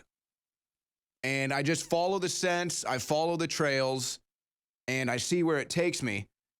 And when you're following all of these trails and you realize that there's all these different scents going down all these different trails and there's no ending, you start to realize something ain't right here. Something doesn't smell right here. Something's fishy. Somebody set this entire thing up, in fact. I mean, seriously, think about this, folks. You've got all of the windows that Paddock had rented where he would be overlooking a concert, much like the one that he shot up, facing Mecca, where you would pray if you were Muslim. You've got the fact that the biggest massacre in United States history, or recent history, happened at a harvest festival under a pyramid. And it's like, oh, you're crazy. Okay, yeah, because human sacrifice, human harvest has never happened under pyramids in history. No, it just doesn't happen. So again, is this just coincidence? Am I supposed to believe that these two things are coincidence? And then Jesus Campos disappears on Thursday. If he comes back on Sunday, I'm telling you, this is the weirdest thing I've ever seen in my life. I'm sorry. It's just like, what is going on? How does he even disappear? He had armed guards, armed security at his house, and he disappears. There was no security at Paddock's house. It gets broken into. All these audio reports, all these videos prove that there had to be more than one shooter. The whole thing is just so staged. It's unbelievable. We're now joined by Laura Loomer. She's been all over this Jesus Campos case. Laura, first, shocking that they don't put security at Paddock's house. It gets broken into, but they do have armed security at Campos' house, Jesus Campos' house. The security guard once said a hero. Now it's in question. He's gone. He's gone. What do you know? You've been boots on the ground. Well, after there were reports last night that Jesus Campos canceled his interview with Sean Hannity and 4 other, national interviews, and people were saying that he was missing, I decided, okay, well, I'm just going to go to his house. I mean, that's where he would be, right, if he was hiding out. I mean, this guy can't be missing, because I literally was just at his house 2 days ago, and he had private armed security making sure that he wasn't leaving and making sure that nobody was coming inside the house. So I show up, there's no reporters there. I knock on the door, I don't see security, and a woman answers the door, a female family member of Campos. And I'm like, okay, is Jesus here? I mean, they're reporting that he's missing. I'm just worried about his safety. Is he here? Can he come out and speak to me, please? And she said, we were told we can't talk about this. So there's confirmation at the door of the house of Jesus Campos that the family has a gag order. There is a gag order that has been placed on the family members, and I assume Jesus Campos himself as well, and they can't talk to people. So if he really is a hero, why does his family have a gag order? Why can't they talk about what he did that day? Why can't they talk about what he saw? And then security gets out of the car and they say, okay, you need to get off the property, and we're talking to them, and they wouldn't answer my question as to whether or not Jesus was there or whether he was actually missing. So it's misinformation, right? Jesus is not missing, because that security guard who is stationed outside of his house, his job is just to make sure he keeps eyes on Jesus at all times. So why would that guard be there if Jesus was missing? Okay, so you're saying that you do believe Jesus is actually still there, still in his tomb. Right. But he's not allowed to speak. The family's not allowed to speak. They're under a gag order. Right. Okay, so that's why. So that would explain why he can't do any interviews. That would explain why he won't answer the door. However, that does lead us down another road of questions that begs answering. Why wasn't he under a gag order before, or family under a gag order before? Why did his house all of a sudden need armed security detail? And what is the gag order all about? We had the sheriff today say there is no conspiracy going on. Well, why is this guy under a gag order then? Obviously, he's under a gag order, so he can't talk. So that would lend people to believe there is a conspiracy going on here. Well, look, Owen, I showed up to the press conference today, and I wanted to ask those very questions that you're asking right now, but I was banned from the press conference. I showed up. They didn't even let you in?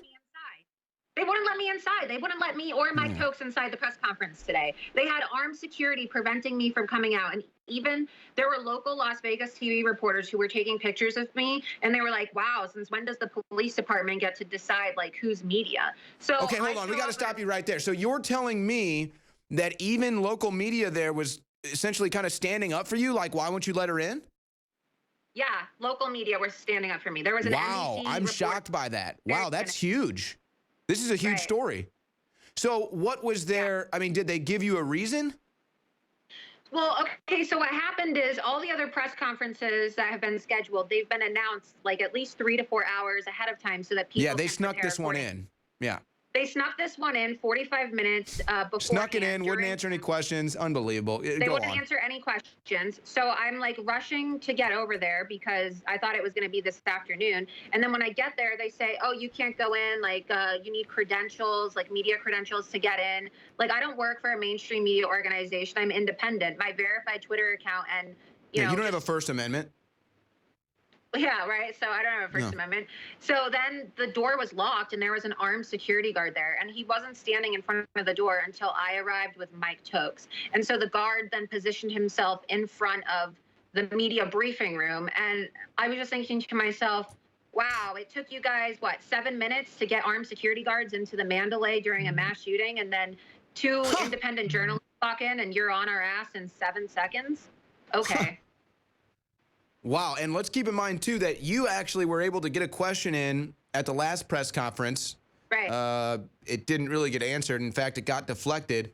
And it's funny to me because when I listen to these press conferences, I hear the questions that people are asking, and I'm just like, what kind of a nitwit is in there asking these questions? Yeah. Why aren't they asking real questions? Right. So my question, even though the sheriff said, please stop asking your question, and he shouted, he tried to shout me down, my question was the most important part of that entire press conference, because what it did was at the end, it forced the sheriff to have to admit, yes, we told you guys that the check-in date was originally the 28th, but now we're looking at the time of the 25th to the 28th. But we don't believe that Stephen Paddock was checked into the room between the 25th and 28th. So not only did he confirm my reporting, but he also lied, right? In which another part of my reporting proves that he's lying, because there's room receipts from room service that prove that Stephen Paddock ordered room service for 2 on the 27th. So why is Sheriff Lombardo lying again when he's forced to clarify this horrible misinformation campaign in which he and the FBI intentionally fed false information and facts about Stephen Paddock's check-in date to the American public? Well, I'll just play the role of the audience, and I'll say he's being told to lie by the FBI, or the FBI is scuttling the investigation. And he looked frustrated throughout this entire thing. I think today was kind of their stick a fork in this thing. We're done with you. We're done doing press conferences. This is the official narrative. Shut up. We're not asking any more questions. We're not taking any more questions. Wow. Yeah. I don't know where it goes from here. That's not the official narrative. That's not the official narrative, because the narrative that they're giving, there's already been holes that have been poked inside their narrative. They're not reporting the facts. Their dates are not correct. Even Mandalay MGM Properties themselves released a statement yesterday saying that they don't believe that the police, the LVMPD and FBI have an accurate timeline. And they even used the word misinformation. MGM said that the LVMPD was giving misinformation to the American public. Exactly. And then Sheriff Lombardo says that in his press conference today. Well, there's no conspiracy between the FBI, the MGM, and the LVPD. Well, yeah, because all of your stories are conflicting. Laura, we only had you scheduled for one segment. Stick around if you can for another segment after this. I want to just talk more about this, try to ferret all this out. None of it makes sense. This dog is not going to hunt. Nobody's buying this story, and I will promise you there are certain personalities on Fox that are not going to sweep this under the rug, folks. Yet another new official narrative in the Las Vegas Massacre. And did my predictions about Harvey Weinstein come true? You know they did, and I'm going to tell you all about them.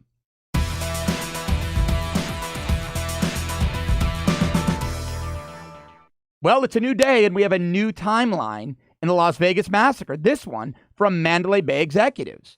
Earlier in the week, Sheriff Joe Lombardo said that 6 minutes had elapsed from the time that Paddock shot Mandalay Bay security guard Jesus Campos to the time Paddock engaged on his murderous rampage, killing nearly 60 people and wounding 500 others, over 500 others. Actually, well, now Mandalay Bay is saying, nope, only 40 seconds elapsed. This is really confusing to me because the 40-second narrative paints the sheriff's department in a better light than the 6-minute narrative does. None of this makes sense. If only 40 seconds had elapsed, that would explain why it took deputies a bit of time to get up to the room and why they couldn't get there before Paddock was able to kill all these people and wound so many others. That 40-second narrative explains that, but the 6-minute narrative doesn't. 6 minutes is a lot of lead time when a guy supposedly shot 200 rounds through a hotel door and wounded a security guard. So nothing about this makes sense. This is a case study in what not to do if you're in law enforcement, public information. The information has been terrible from day one. And what it's doing is it's compromising public trust in the sheriff's office and the FBI. Now, what I suspect is going on is that they're tripping over each other, and these narratives are changing because the sheriff's office and the FBI have very actionable intelligence upon which they're acting. Maybe there's a co-conspirator. Maybe there's a motivation of radicalism. I don't know what it is. But there's something that they don't want to tell us, and in the process are getting their stories so mixed up that they're now being contradicted by people who work at the hotel, by hotel management. And that's never a good thing, because now we don't know what the official narrative is. And this wasn't some liquor store robbery. Nearly 60 people are dead, over 500 others seriously wounded. We deserve to have some accurate information on this. The public deserves that. America deserves that. But we don't believe the conspiracy theories. That's one thing that drives me crazy. Paddock was not an undercover FBI agent engaging in secret arms deals in his hotel. Look, if you're going to do a secret arms deal in the Vegas area, you drive 70 miles to the desert, where there's not a living person for 60 miles around you. You're not going to do it in a hotel casino. I saw other ridiculous theories that he was laundering the arms deal's profits through the casino. That's why he was such a big gambler. That's even dumber, even more ridiculous. All of these theories are simply idiotic. There's also this really dumb graphic floating around social media that I hope you don't believe. It's an image of all of the scanner and police radio traffic that went down at the beginning of the incident. There's a lot of confusion. There's multiple shooters reported and at different locations in different casinos. And they're using this, the conspiracy theorists are using this as gospel, that there's a massive cover-up because Paddock was working for the government. That one's beyond dumb, and I'll tell you why. In nearly 100% of these volatile mass casualty incidents that jump off and move this quickly, there's really bad initial information. Sometimes it takes 20, 30 minutes for police command and control to get a handle on it. We saw the same thing down here with the Fort Lauderdale shooting and attack earlier this year. There were reports of shootouts in various garages around the airport with teams of terrorists. Well, that all turned out not to be true. One of those rumors was started because the police saw a bloody woman walking through the garage. They thought she was a shooting victim because they also heard some construction noise. Probably didn't hear this story, but what turned out happened was she jumped into a police car for cover, not realizing it was the vehicle of a canine officer. And the police dog bit her. True story. Just didn't get a lot of media play. So these things can get very confusing very, very quickly. That graphic is dumb. It bothers me, and I hate that people are sharing it because I've responded to these incidents. Please don't believe that. The people sharing these things are doing it with zero experience and a boat ton of ignorance. But the FBI and the sheriff's office are really dropping the ball on public information, and I really hope they get their stories together because this new 40-second timeline contradicting the sheriff's official 6-minute timeline is very troubling, and it demands explanation and clarification. But where law enforcement is not dropping the ball this week is with Harvey Weinstein. We now know that the FBI, the NYPD, and the Department of Justice all have active investigations into Weinstein, and I predict it's because of what I said earlier this week, that women have come forward. New victims whose allegations are within the statute of limitations have come forward. And I also suspect that it's for the reasons I stated, that the big-name actresses like Ashley Judd and Gwyneth Paltrow and Angelina Jolie and Mira Sorvino gave them the courage and cover to come forward.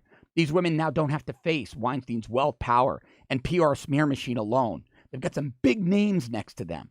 And now their voices can be heard. They're not going to be shut down, silenced, and shamed. I predict Weinstein will be arrested. Oh, he might flee to Europe, but we can extradite him. And I don't expect he'll go live in exile in Europe like Roman Polanski. That's basically an admission of guilt. Weinstein is far too much of a narcissist for that. He's on a power trip. He's going to try to clear his name and spend millions upon millions with a top-notch legal team to beat back these allegations. Although I don't think he's going to be successful. I suspect there are a lot of complaining victims and witnesses at this point. And that's a very good thing. The NYPD is to be commended. But one guy who's a disgrace is Manhattan District Attorney Cyrus Vance, because I told you in my video earlier this week he refused to prosecute. Well, now we're finding out there were financial relations between Cyrus Vance, the New York City Democratic Party, and Harvey Weinstein. Weinstein was a big benefactor. There are financial connections, rather, not relations. Weinstein was a big benefactor of Vance and the New York City Dems, and Vance's decision not to prosecute, despite New York City Special Victims Unit detectives, I told you, the best in the world at what they do, saying they had the evidence, was troubling, and it really does appear that Vance engaged in pay-for-play politics. And that's disgraceful. The victims deserve so much better. I'll even go as far as saying Vance is unfit for office. When a prosecutor won't prosecute because the suspect is a donor, we all lose. Society loses, America loses, but most importantly, the victims are not given justice, and that's the worst thing that can happen in our system. A woman wounded in the Las Vegas mass shooting in October, that was October the 1st, has filed a lawsuit against the hotel from where the gunman fired. Meanwhile, the shooter's house has been broken into despite the ongoing police investigation, certainly raising some concerns over security. Stephen Paddock's home was burgled a week after the shooting, which left 58 people dead. And the robbers didn't even have to try that hard, just they went straight in through the front door. The police found the property had been used by the gunman as an arms warehouse. It's also been revealed that security staffers failed to call police immediately after receiving a warning from a hotel employee. The maintenance engineer had said that he had heard a rifle shot. It happened right before the attacker opened fire on the crowd. Call the police. Someone's firing a gun up here. Someone's firing a rifle on the 32nd floor down the hallway. It's at the end of the hallway.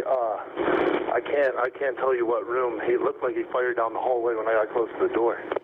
Well, the timeline of the shooting has also shifted, with police now saying the security guard was killed by the attacker before the mass shooting, not after, as it was earlier claimed. The unarmed security guard who was the first to find the shooter's room has been identified. His name is Jesus Campos. Now, his bravery also likely saved countless lives here. He was personally attempting to locate what was occurring. What we were told last week was that the guard came to the room during the massacre. We were told that was why the shooter then stopped shooting and killed himself. What we have learned is Mr. Campos was encountered by the suspect prior to his shooting to the outside world. Sheriff painted a new timeline of events showing Jesus Campos was shot perhaps 6 minutes before the initial barrage of bullets rained down on concertgoers. We just can't quite get a clear understanding exactly what time he called, when he called. And while police struggle to investigate the atrocity, mainstream media are jumping in with various conspiracy theories.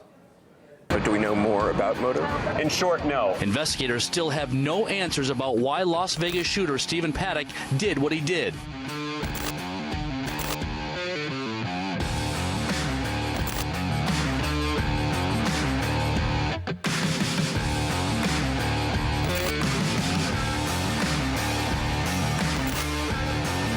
What I do know is this is not just one guy. There had to be someone else involved. It was a politically selected target. The perception was there was going to be a lot of pro-gun folks there, Trump supporters at this concert. This reflects some very deliberate action on his part. We do not still have a clear motive or reason why. This is how conspiracy theories arise. You won't tell us this stuff. If you go back to 9/11, the early news reports were all over the map. And that is exactly where the conspiracies started. They started because they read those news articles and things were in one article said this thing, another article said something else. And so it's a natural thing. I think a lot of the problem comes in right now because the police are making this big effort to find a motive. And in fact, mass shooters that are suicidal/homicidal are not going to have logical motives that the public can easily comprehend. You're going to need a psychologist or a psychiatrist on to explain this.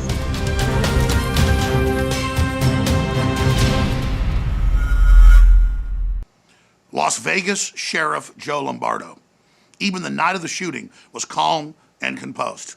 But in subsequent press conferences, he is agitated. He is scared. He acts like he is in fear of his life. And we're about to go to some of those press conference clips here in a moment. But then when you discover who's in control of this investigation, then you understand why he's so concerned and why my sources in federal law enforcement and others are concerned from what they know that the sheriff of Las Vegas is being threatened and that his life is in danger and that he could be suicided or arkancided at any time to cover up what really happened in Las Vegas. There's been multiple phone calls and accusations or conjecture coming through social media that there's multiple shooters at other resorts. That has been proven to be false. 1049, I need medical for that caliber to come up to the North Valet, She said there was no gunfire outside the Bellagio Hotel last night. Students be advised, now we're getting shots fired at Caesars and the Bellagio. I don't want to give you a skewed timeline. I do believe that there was 100% more than one shooter. It sounded like a gang battle. It sounded like overlapping fire. We got reports of a guy with a gun here.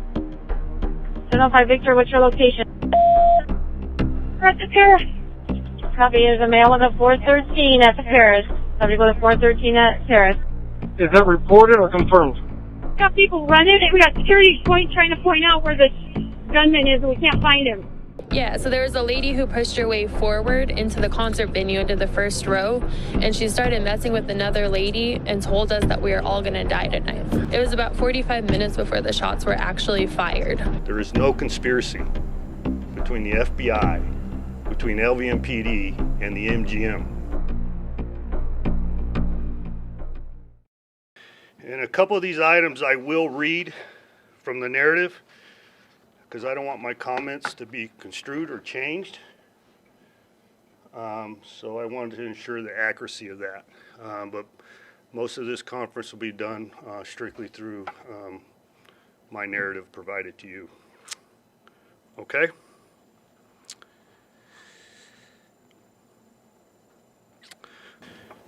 The dates of the 25th versus the 28th. This was not breaking news, no matter who believed it to be so in this form. We were aware of the discrepancy of the 28th versus the 25th in the early parts of this investigation. What we weren't aware of is why the date of the 28th was utilized in the early portion of this, as I was provided this information as part of the person registered in the suspect's room. So there is no conspiracy between the FBI, between LVMPD, and the MGM. Nobody is attempting to hide anything reference this investigation. The dynamics and the size of this investigation requires us to go through voluminous amounts of information in order to draw an accurate picture.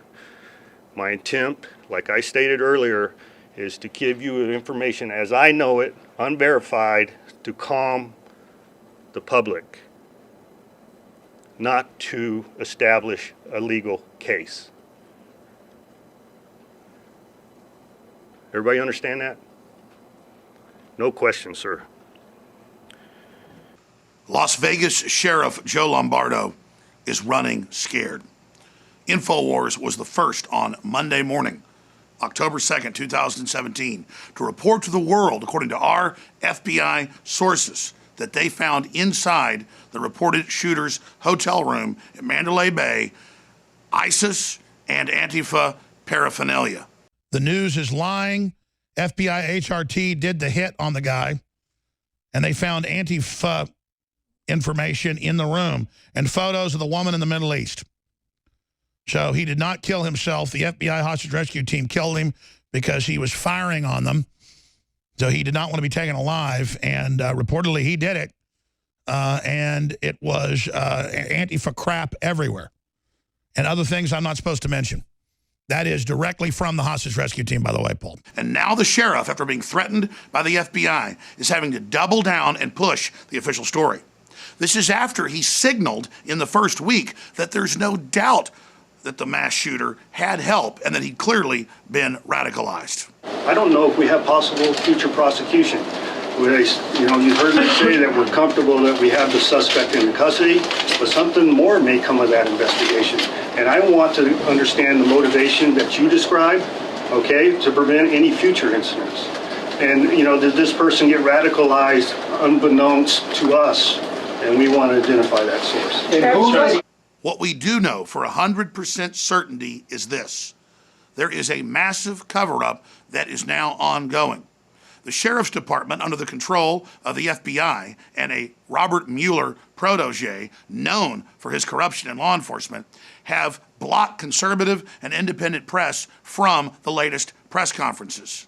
On top of that, we've now learned from the victims and survivors that all of their cell phones were scooped up and everything was downloaded and then erased when it was given back to them. And other victims have been threatened to remove their videos from YouTube, Facebook, and other platforms. In fact, some of the victims that survived, who reportedly saw two shooters, have now unexplainably died. Then we have Jesus Campos, the armed security guard at Mandalay, who a full 6 minutes before Paddock supposedly opens fire out of the window on the crowd is shooting hundreds of shots down the hallway at him. He was going to be interviewed by Sean Hannity on Friday, but now he's disappeared and no one knows where he is. Ladies and gentlemen, this cover-up is massive. ISIS took responsibility, and even AP admitted that when ISIS takes responsibility, almost always they are involved. And the media demonized me for even pointing out they'd taken responsibility, and that our sources said they found evidence that Mr. Paddock and his girlfriend had traveled to the Middle East. Days later, it was confirmed that he and his girlfriend had traveled many times to the Middle East. Infowars broke that information, yet again showing our sources are real and accurate inside the FBI. Let me back up just a minute. You know, in the early throes of this tragedy, I had advised each and every one of you that items of information were going to change. The dynamics of this investigation is far-reaching, it's wide, it's huge, and you can't expect exact answers in the early throes. My intent in the early throes were to give you the information to provide that calmness in the community, to ensure that we didn't have a second player or a third player out hiding in the community intending to cause us harm. We are doing a thorough investigation and only want to provide what is accurate to you. We will only give information that we have vetted and know to be true. I will not be speaking or answering questions on issues that we do not have the facts yet. So we will get through that. I'm not giving you 100% satisfaction associated with what I'm going to give you today, because I think some of that's going to change. And we will not know that until we're completed with this investigation. Again, let's be clear. We have uninjured survivors of the attack. 28-year-old women that just dropped dead, who are witnesses saying there's a cover-up. We've got all the firearms experts out there, special forces, you name it, saying clearly it's not a bump stock, it's a belt-fed light machine gun.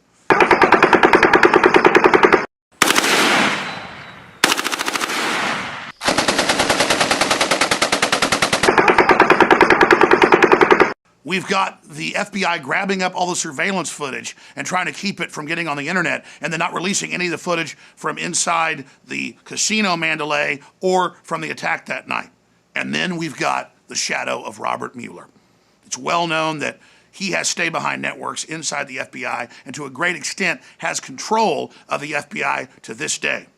And we have his protege, Aaron Rouse, known throughout the federal government as a very, very scary globalist operative in charge of this whole thing, glaring at the sheriff, who is clearly upset, clearly threatened, and clearly fearing for his life. This is beyond any Hollywood movie I've ever seen. This is critical. Our federal law enforcement sources cannot give us specific intel because it's classified.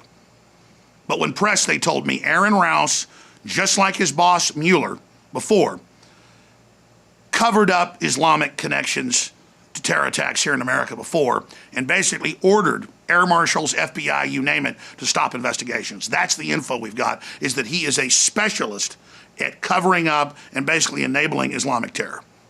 That's really important when you see ISIS taking responsibility. And the FBI, before the bodies were even cold, Monday morning, saying, we rule this out, they weren't involved. As this event unfolds, we have determined to this point no connection with an international terrorist group, As this investigation continues, we will continue to work with our partners to ensure that this is factually, thoroughly, and absolutely investigated to be able to bring comfort and peace back to this community.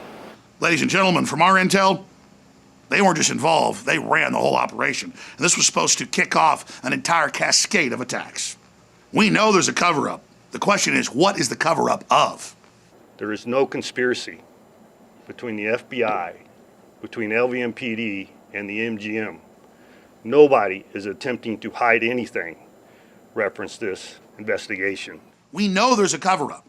The big issue here is this sheriff is like a deer in the headlights. And we know the official story is now a lie, and he's coming out and saying, no, trust me, it's all true. Our timeline's correct, even though all the facts show it isn't. That's why now, more importantly than ever, it's up to we the people to get the word out online and to realize that even YouTube and Facebook admit that they are censoring alternative views and research about this event because they don't want the independent press to continue to investigate. Those of us that questioned it on day one have now been proven right that there's a cover-up.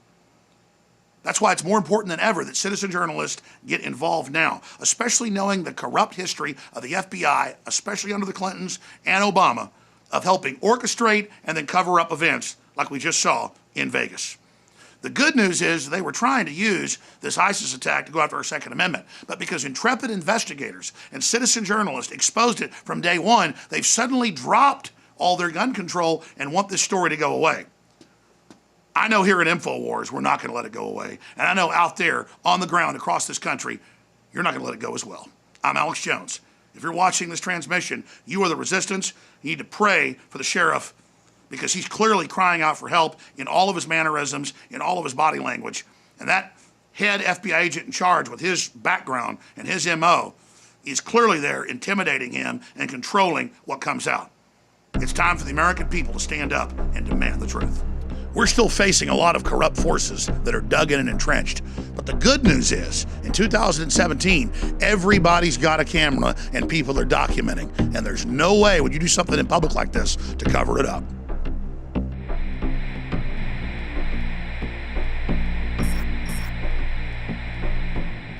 Disappears, cancels all of his interviews, and then magically goes on Ellen DeGeneres, who has a conflict of interest, in my opinion, because she's invested in the casino industry.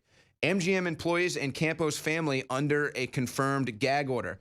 Well, I can't confirm MGM employees are under a gag order. We've kind of heard that. They more or less confirmed that by their unwillingness to speak, but the Campos family was under a gag order. Security posted outside Campos' home works for a company with a virtual address and expired business license. That's one that I personally cannot confirm or deny, but everything else on here registered it, so I thought it would be worth reading because everything else on here made sense. If you are receiving this transmission, you are the resistance.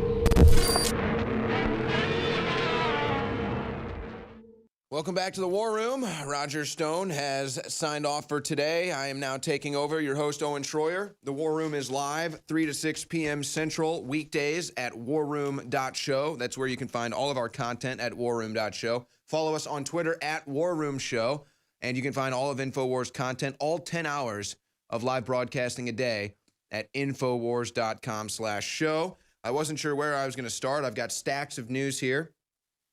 But after hearing Roger Stone's kind words about my Las Vegas Massacre coverage, I decided I'd go right into that. So basically here, we've got a stack of news, kind of the most recent revelations. I've got some videos too. We probably won't have time to get to these videos in this segment, but we'll certainly get to them next segment. And what's going to come of these videos, I was up again last night till like 4 a.m. watching videos because the way that these videos go, it's like there's just like totally new paths every time you find a new video from an eyewitness. It just like opens a new gateway. And then there's certain things that corroborate with other eyewitnesses. Like, for example, it's 100% without a doubt that there were people in the crowd firing off firecrackers. You have all these eyewitnesses accounts that are going with that. So, but we're going to have a video from inside Planet Hollywood during the shooting. That's right, Planet Hollywood.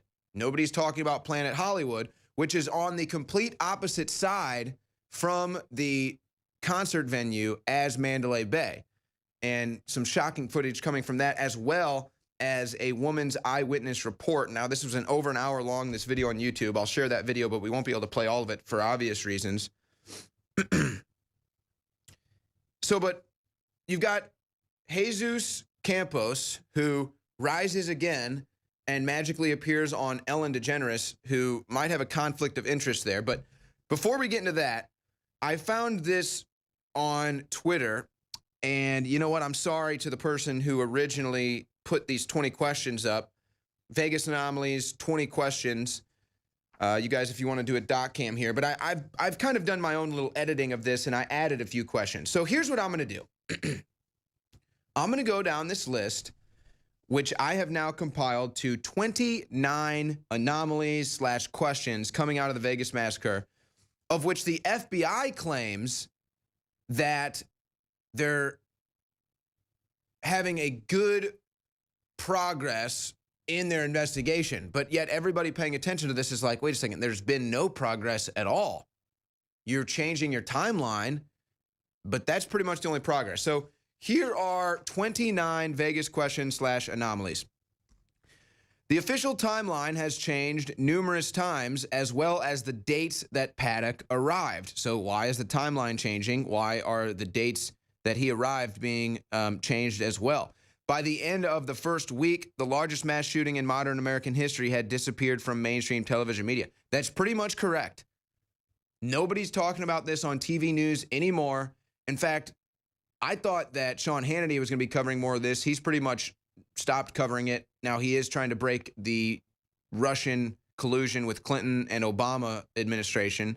But Tucker Carlson, he is the only one, as far as I can tell, that is still covering this with somewhat of scrutiny or cynicism, if you will. So you got to wonder why that is. Paddock is an anomaly. Old, rich guy with no political or religious affiliation, no digital footprint, no criminal history, no history of mental illness, and no motive. Well, he did receive quite a heavy dosage of Valium, not before. Autopsy reveals no signs of mental illnesses. But again, the autopsy itself is a question, because if he shot himself to death in the head through the mouth, how would you be able to do an autopsy on him? So, but they don't answer those questions anyway. Paddock made a living from gambling, but all we know is the house always wins. So was he money laundering? How is he making a living from gambling? How is he making all this money gambling when we know that the house always wins? And again, just so you guys know, as the crew has pulled up these questions, I've kind of made a little bit of changes to these. So if it's not word for word, that's why. Number 5, 23 guns, endless ammo, body armor, gas mask. How does an old, out-of-shape guy have the stamina to unload automatic weapons for 10 minutes without stopping? And then why did he stop when the police say he still had plenty of firepower and wanted to escape? And so, again, that just doesn't make sense. Number 6, why were cameras set up inside the room if they reportedly weren't recording?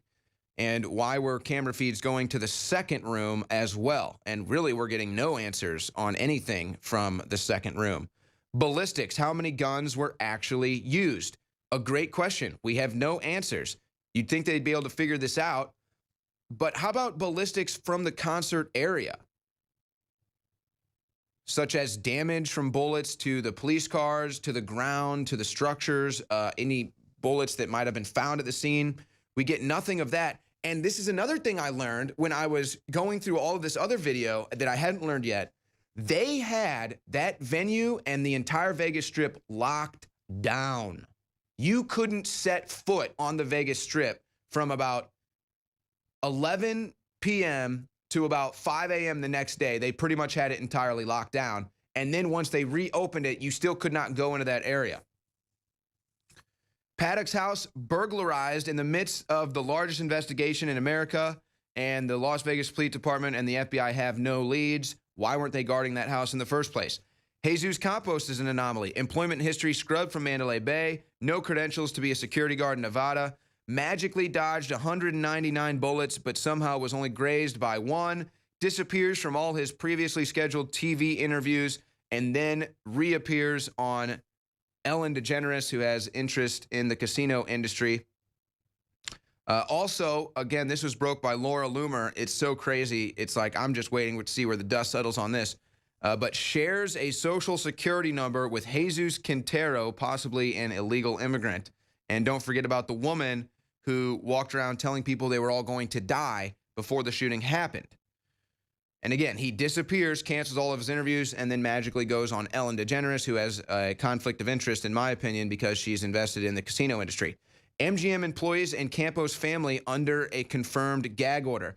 Well, I can't confirm MGM employees are under a gag order. We've kind of heard that. They more or less confirmed that by their unwillingness to speak, but the Campos family was under a gag order. Security posted outside Campos' home works for a company with a virtual address and expired business license.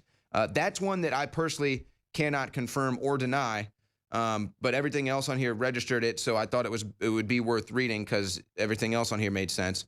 Again, multiple shooters. Number 12 really didn't make much sense to me, so I just kind of crossed it out and said, again, all these eyewitnesses of multiple shooters.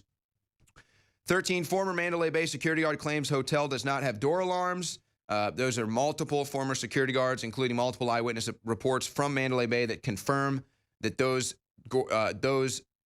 service elevators and doors do not have alarms. However, they're actually claiming that he came up a set of stairs for a fire escape. So do those doors have an alarm? Again, though, I don't think so, not from what I've been told, but that's still worth questioning, and they could have a private alarm. 14, what happened to the maintenance worker that was suddenly thrust into the timeline? He made it to Ellen, too.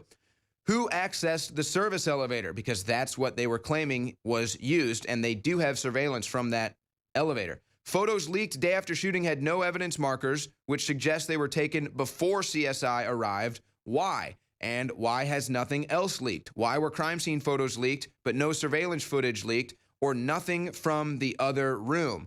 And really, it wasn't crime scene photos. It was just of Paddock, conveniently. Why did Paddock fly from Vegas to Phoenix only to drive back to Vegas before shooting? That's one that I'm not familiar with. Even all my research, I'm not familiar with that. Countless witness reported multiple shooters. Taxi video supports this theory, as well as other eyewitnesses. Police announced they will not hold future press conferences, no questions. The sheriff's body language clearly changes throughout. How about Agent Ruse's body language? Multiple scenes with multiple shooters, multiple locations with multiple shooters. ISIS claims that they attacked. Rooms faced Mecca. The brothers changing response. Did he commit suicide? How did all of it get into the room? And what about the explosives in the car? There's 30 anomalies from Vegas. We got 0 from the FBI.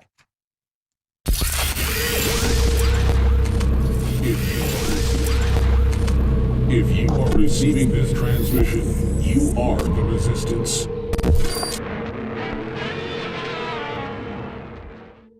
Welcome back. You're at the War Room, and I'm your host, Roger Stone. Our technicians tell me that we won't be able to bring you that anticipated special report from Leanne McAdoo. We will bring it up another time. But in the meantime, I want to revisit the situation in Las Vegas. You see, citizen journalists and eyewitnesses to the Las Vegas Massacre on October 1st have been using the power of the internet to share their stories with each other, even as the bigger social networks move on in overdrive to try to censor them. One would expect, especially given the considerable resources assigned to the case, that as time progressed, we would be learning more about exactly what happened.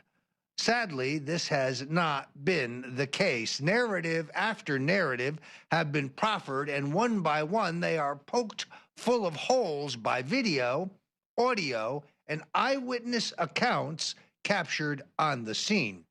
When the mainstream media and their handlers realize their narrative is shredded in tatters, all they do is roll out yet another one, attempting to dive into the variety of media-generated raw image, video, and audio captured on the scene as well as the outpouring of personal accounts recorded later, reveals how deeply ingrained this rabbit hole goes. One red flag after another has been raised by the drive-by media. They quickly are glossed over and ignored.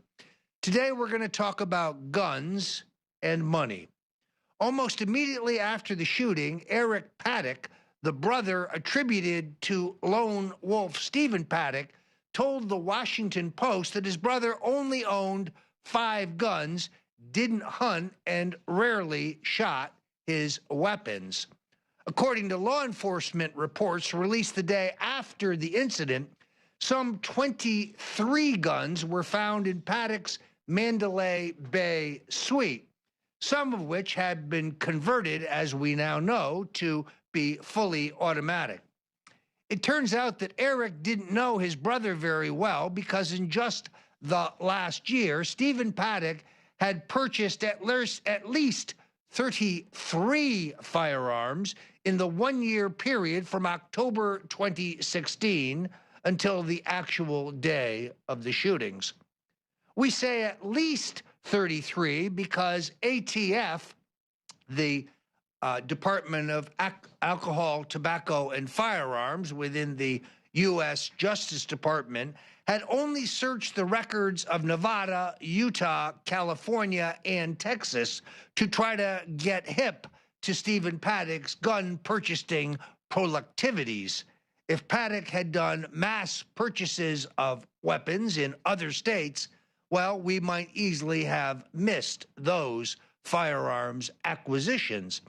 It's curious that New Mexico and Florida were not included in the list of states recorded by the search, being as Paddock lived in both of them previously. Both states have fairly open and constitutionally based gun laws. When they searched his home in Mesquite, Nevada, authorities claimed to have found at least 19 additional guns. Initial reports said that Paddock had used an AK-47 rifle that appeared to be fully automatic when found on the scene.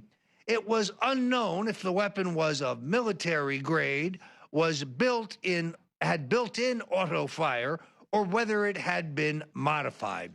This weapon, while initially spoken about by law enforcement representatives and the news media, was not shown in any of the leaked photos of the Mandalay Bay suite.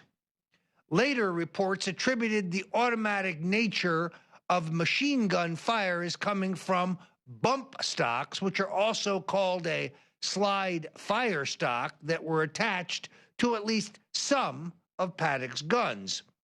Images of the inside of the shooter's hotel room at the Mandalay Bay were released by an anonymous source, not the Las Vegas Police Department, and they showed several different rifles, a number of which did appear to have so-called bump stocks. What is notable, however, is the fact that some of them did not.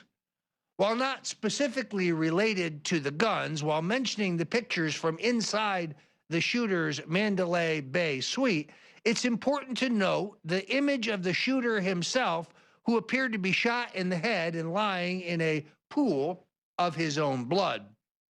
A clean and shiny rifle casing is sitting on top of the pool of blood by his head. Did the photographer place it there? Someone must have put the casing there because Stephen could not have fired his rifle in such a way to have the casing land on top of the pooled blood from his own mortal head wound, which of course he wouldn't have at the time that he had shot the gun at himself. Therefore, someone had to place the casing where it was. While Eric's brother claimed that Stephen was just an accountant, records show that he worked at Lockheed Martin and NASA and had a security clearance. A clearance is required for much of the work performed in both of those defense industry locations. Paddock was considered a loner, with a long line of federal government jobs. He was listed as a U.S. Postal Service letter carrier in the mid-1970s, and then records show that he worked for the Internal Revenue Service from 1978 to 1984. From the IRS, he got a quote-unquote promotion to work at the Department of Defense at the Defense Contract Audit Agency until 1985, when he went to work for one of the defense contracting companies he ostensibly was in charge of auditing. 3 years later, this defense contractor merged with Lockheed Martin. Several sources, including internal newsletters from the 1980s, apparently show that at the same time Stephen was collecting a paycheck from the U.S. Postal Service, he was also arranging bowling tournaments for NASA. NASA, theoretically an agency that he did not work for. Multiple mainstream reports show that Paddock graduated from California State at Northridge in the 1970s. Cal State Northridge features a strong recruitment and funding link to NASA and the Jet Propulsion Laboratory going back decades. Graduating from Cal State Northridge, then going to a mail carrier, and finally working at the IRS hardly seems like a fitting resume for somebody who was then given a top job as a senior investigator at the Department of Defense's Defense Audit Agency. The DCAA is where the wheels hit the pavement for uncovering or covering up military industrial scale graft. The right guy for a DCAA job can take the heat off or prepare the way for billions of dollars of overcharges and outright theft of the American taxpayer's dollar. So Paddock's work history from 1988 to the current time is somewhat unclear. But by 2004, he was buying entire apartment complexes, netting himself millions of dollars in profits. By 2017, Stephen Paddock was telling almost anybody who would listen that he was a high-stakes gambler who gambled over $1 million a year at the tables of Las Vegas. This, it just so happens, is the perfect cover for a small-scale money launderer, and it worked for Walter White, after all. Stephen also liked to travel, but his choices of travel destinations tended towards the conflicted. There was some political turmoil someplace. It seems like Stephen Paddock would show up. Now, it's not easy to see why some researchers think that Stephen Paddock was not some accountant run amok, but rather a lifelong operative and employee of the deep state. I am proud to say that no media outlet has led where Infowars.com has led on this important issue.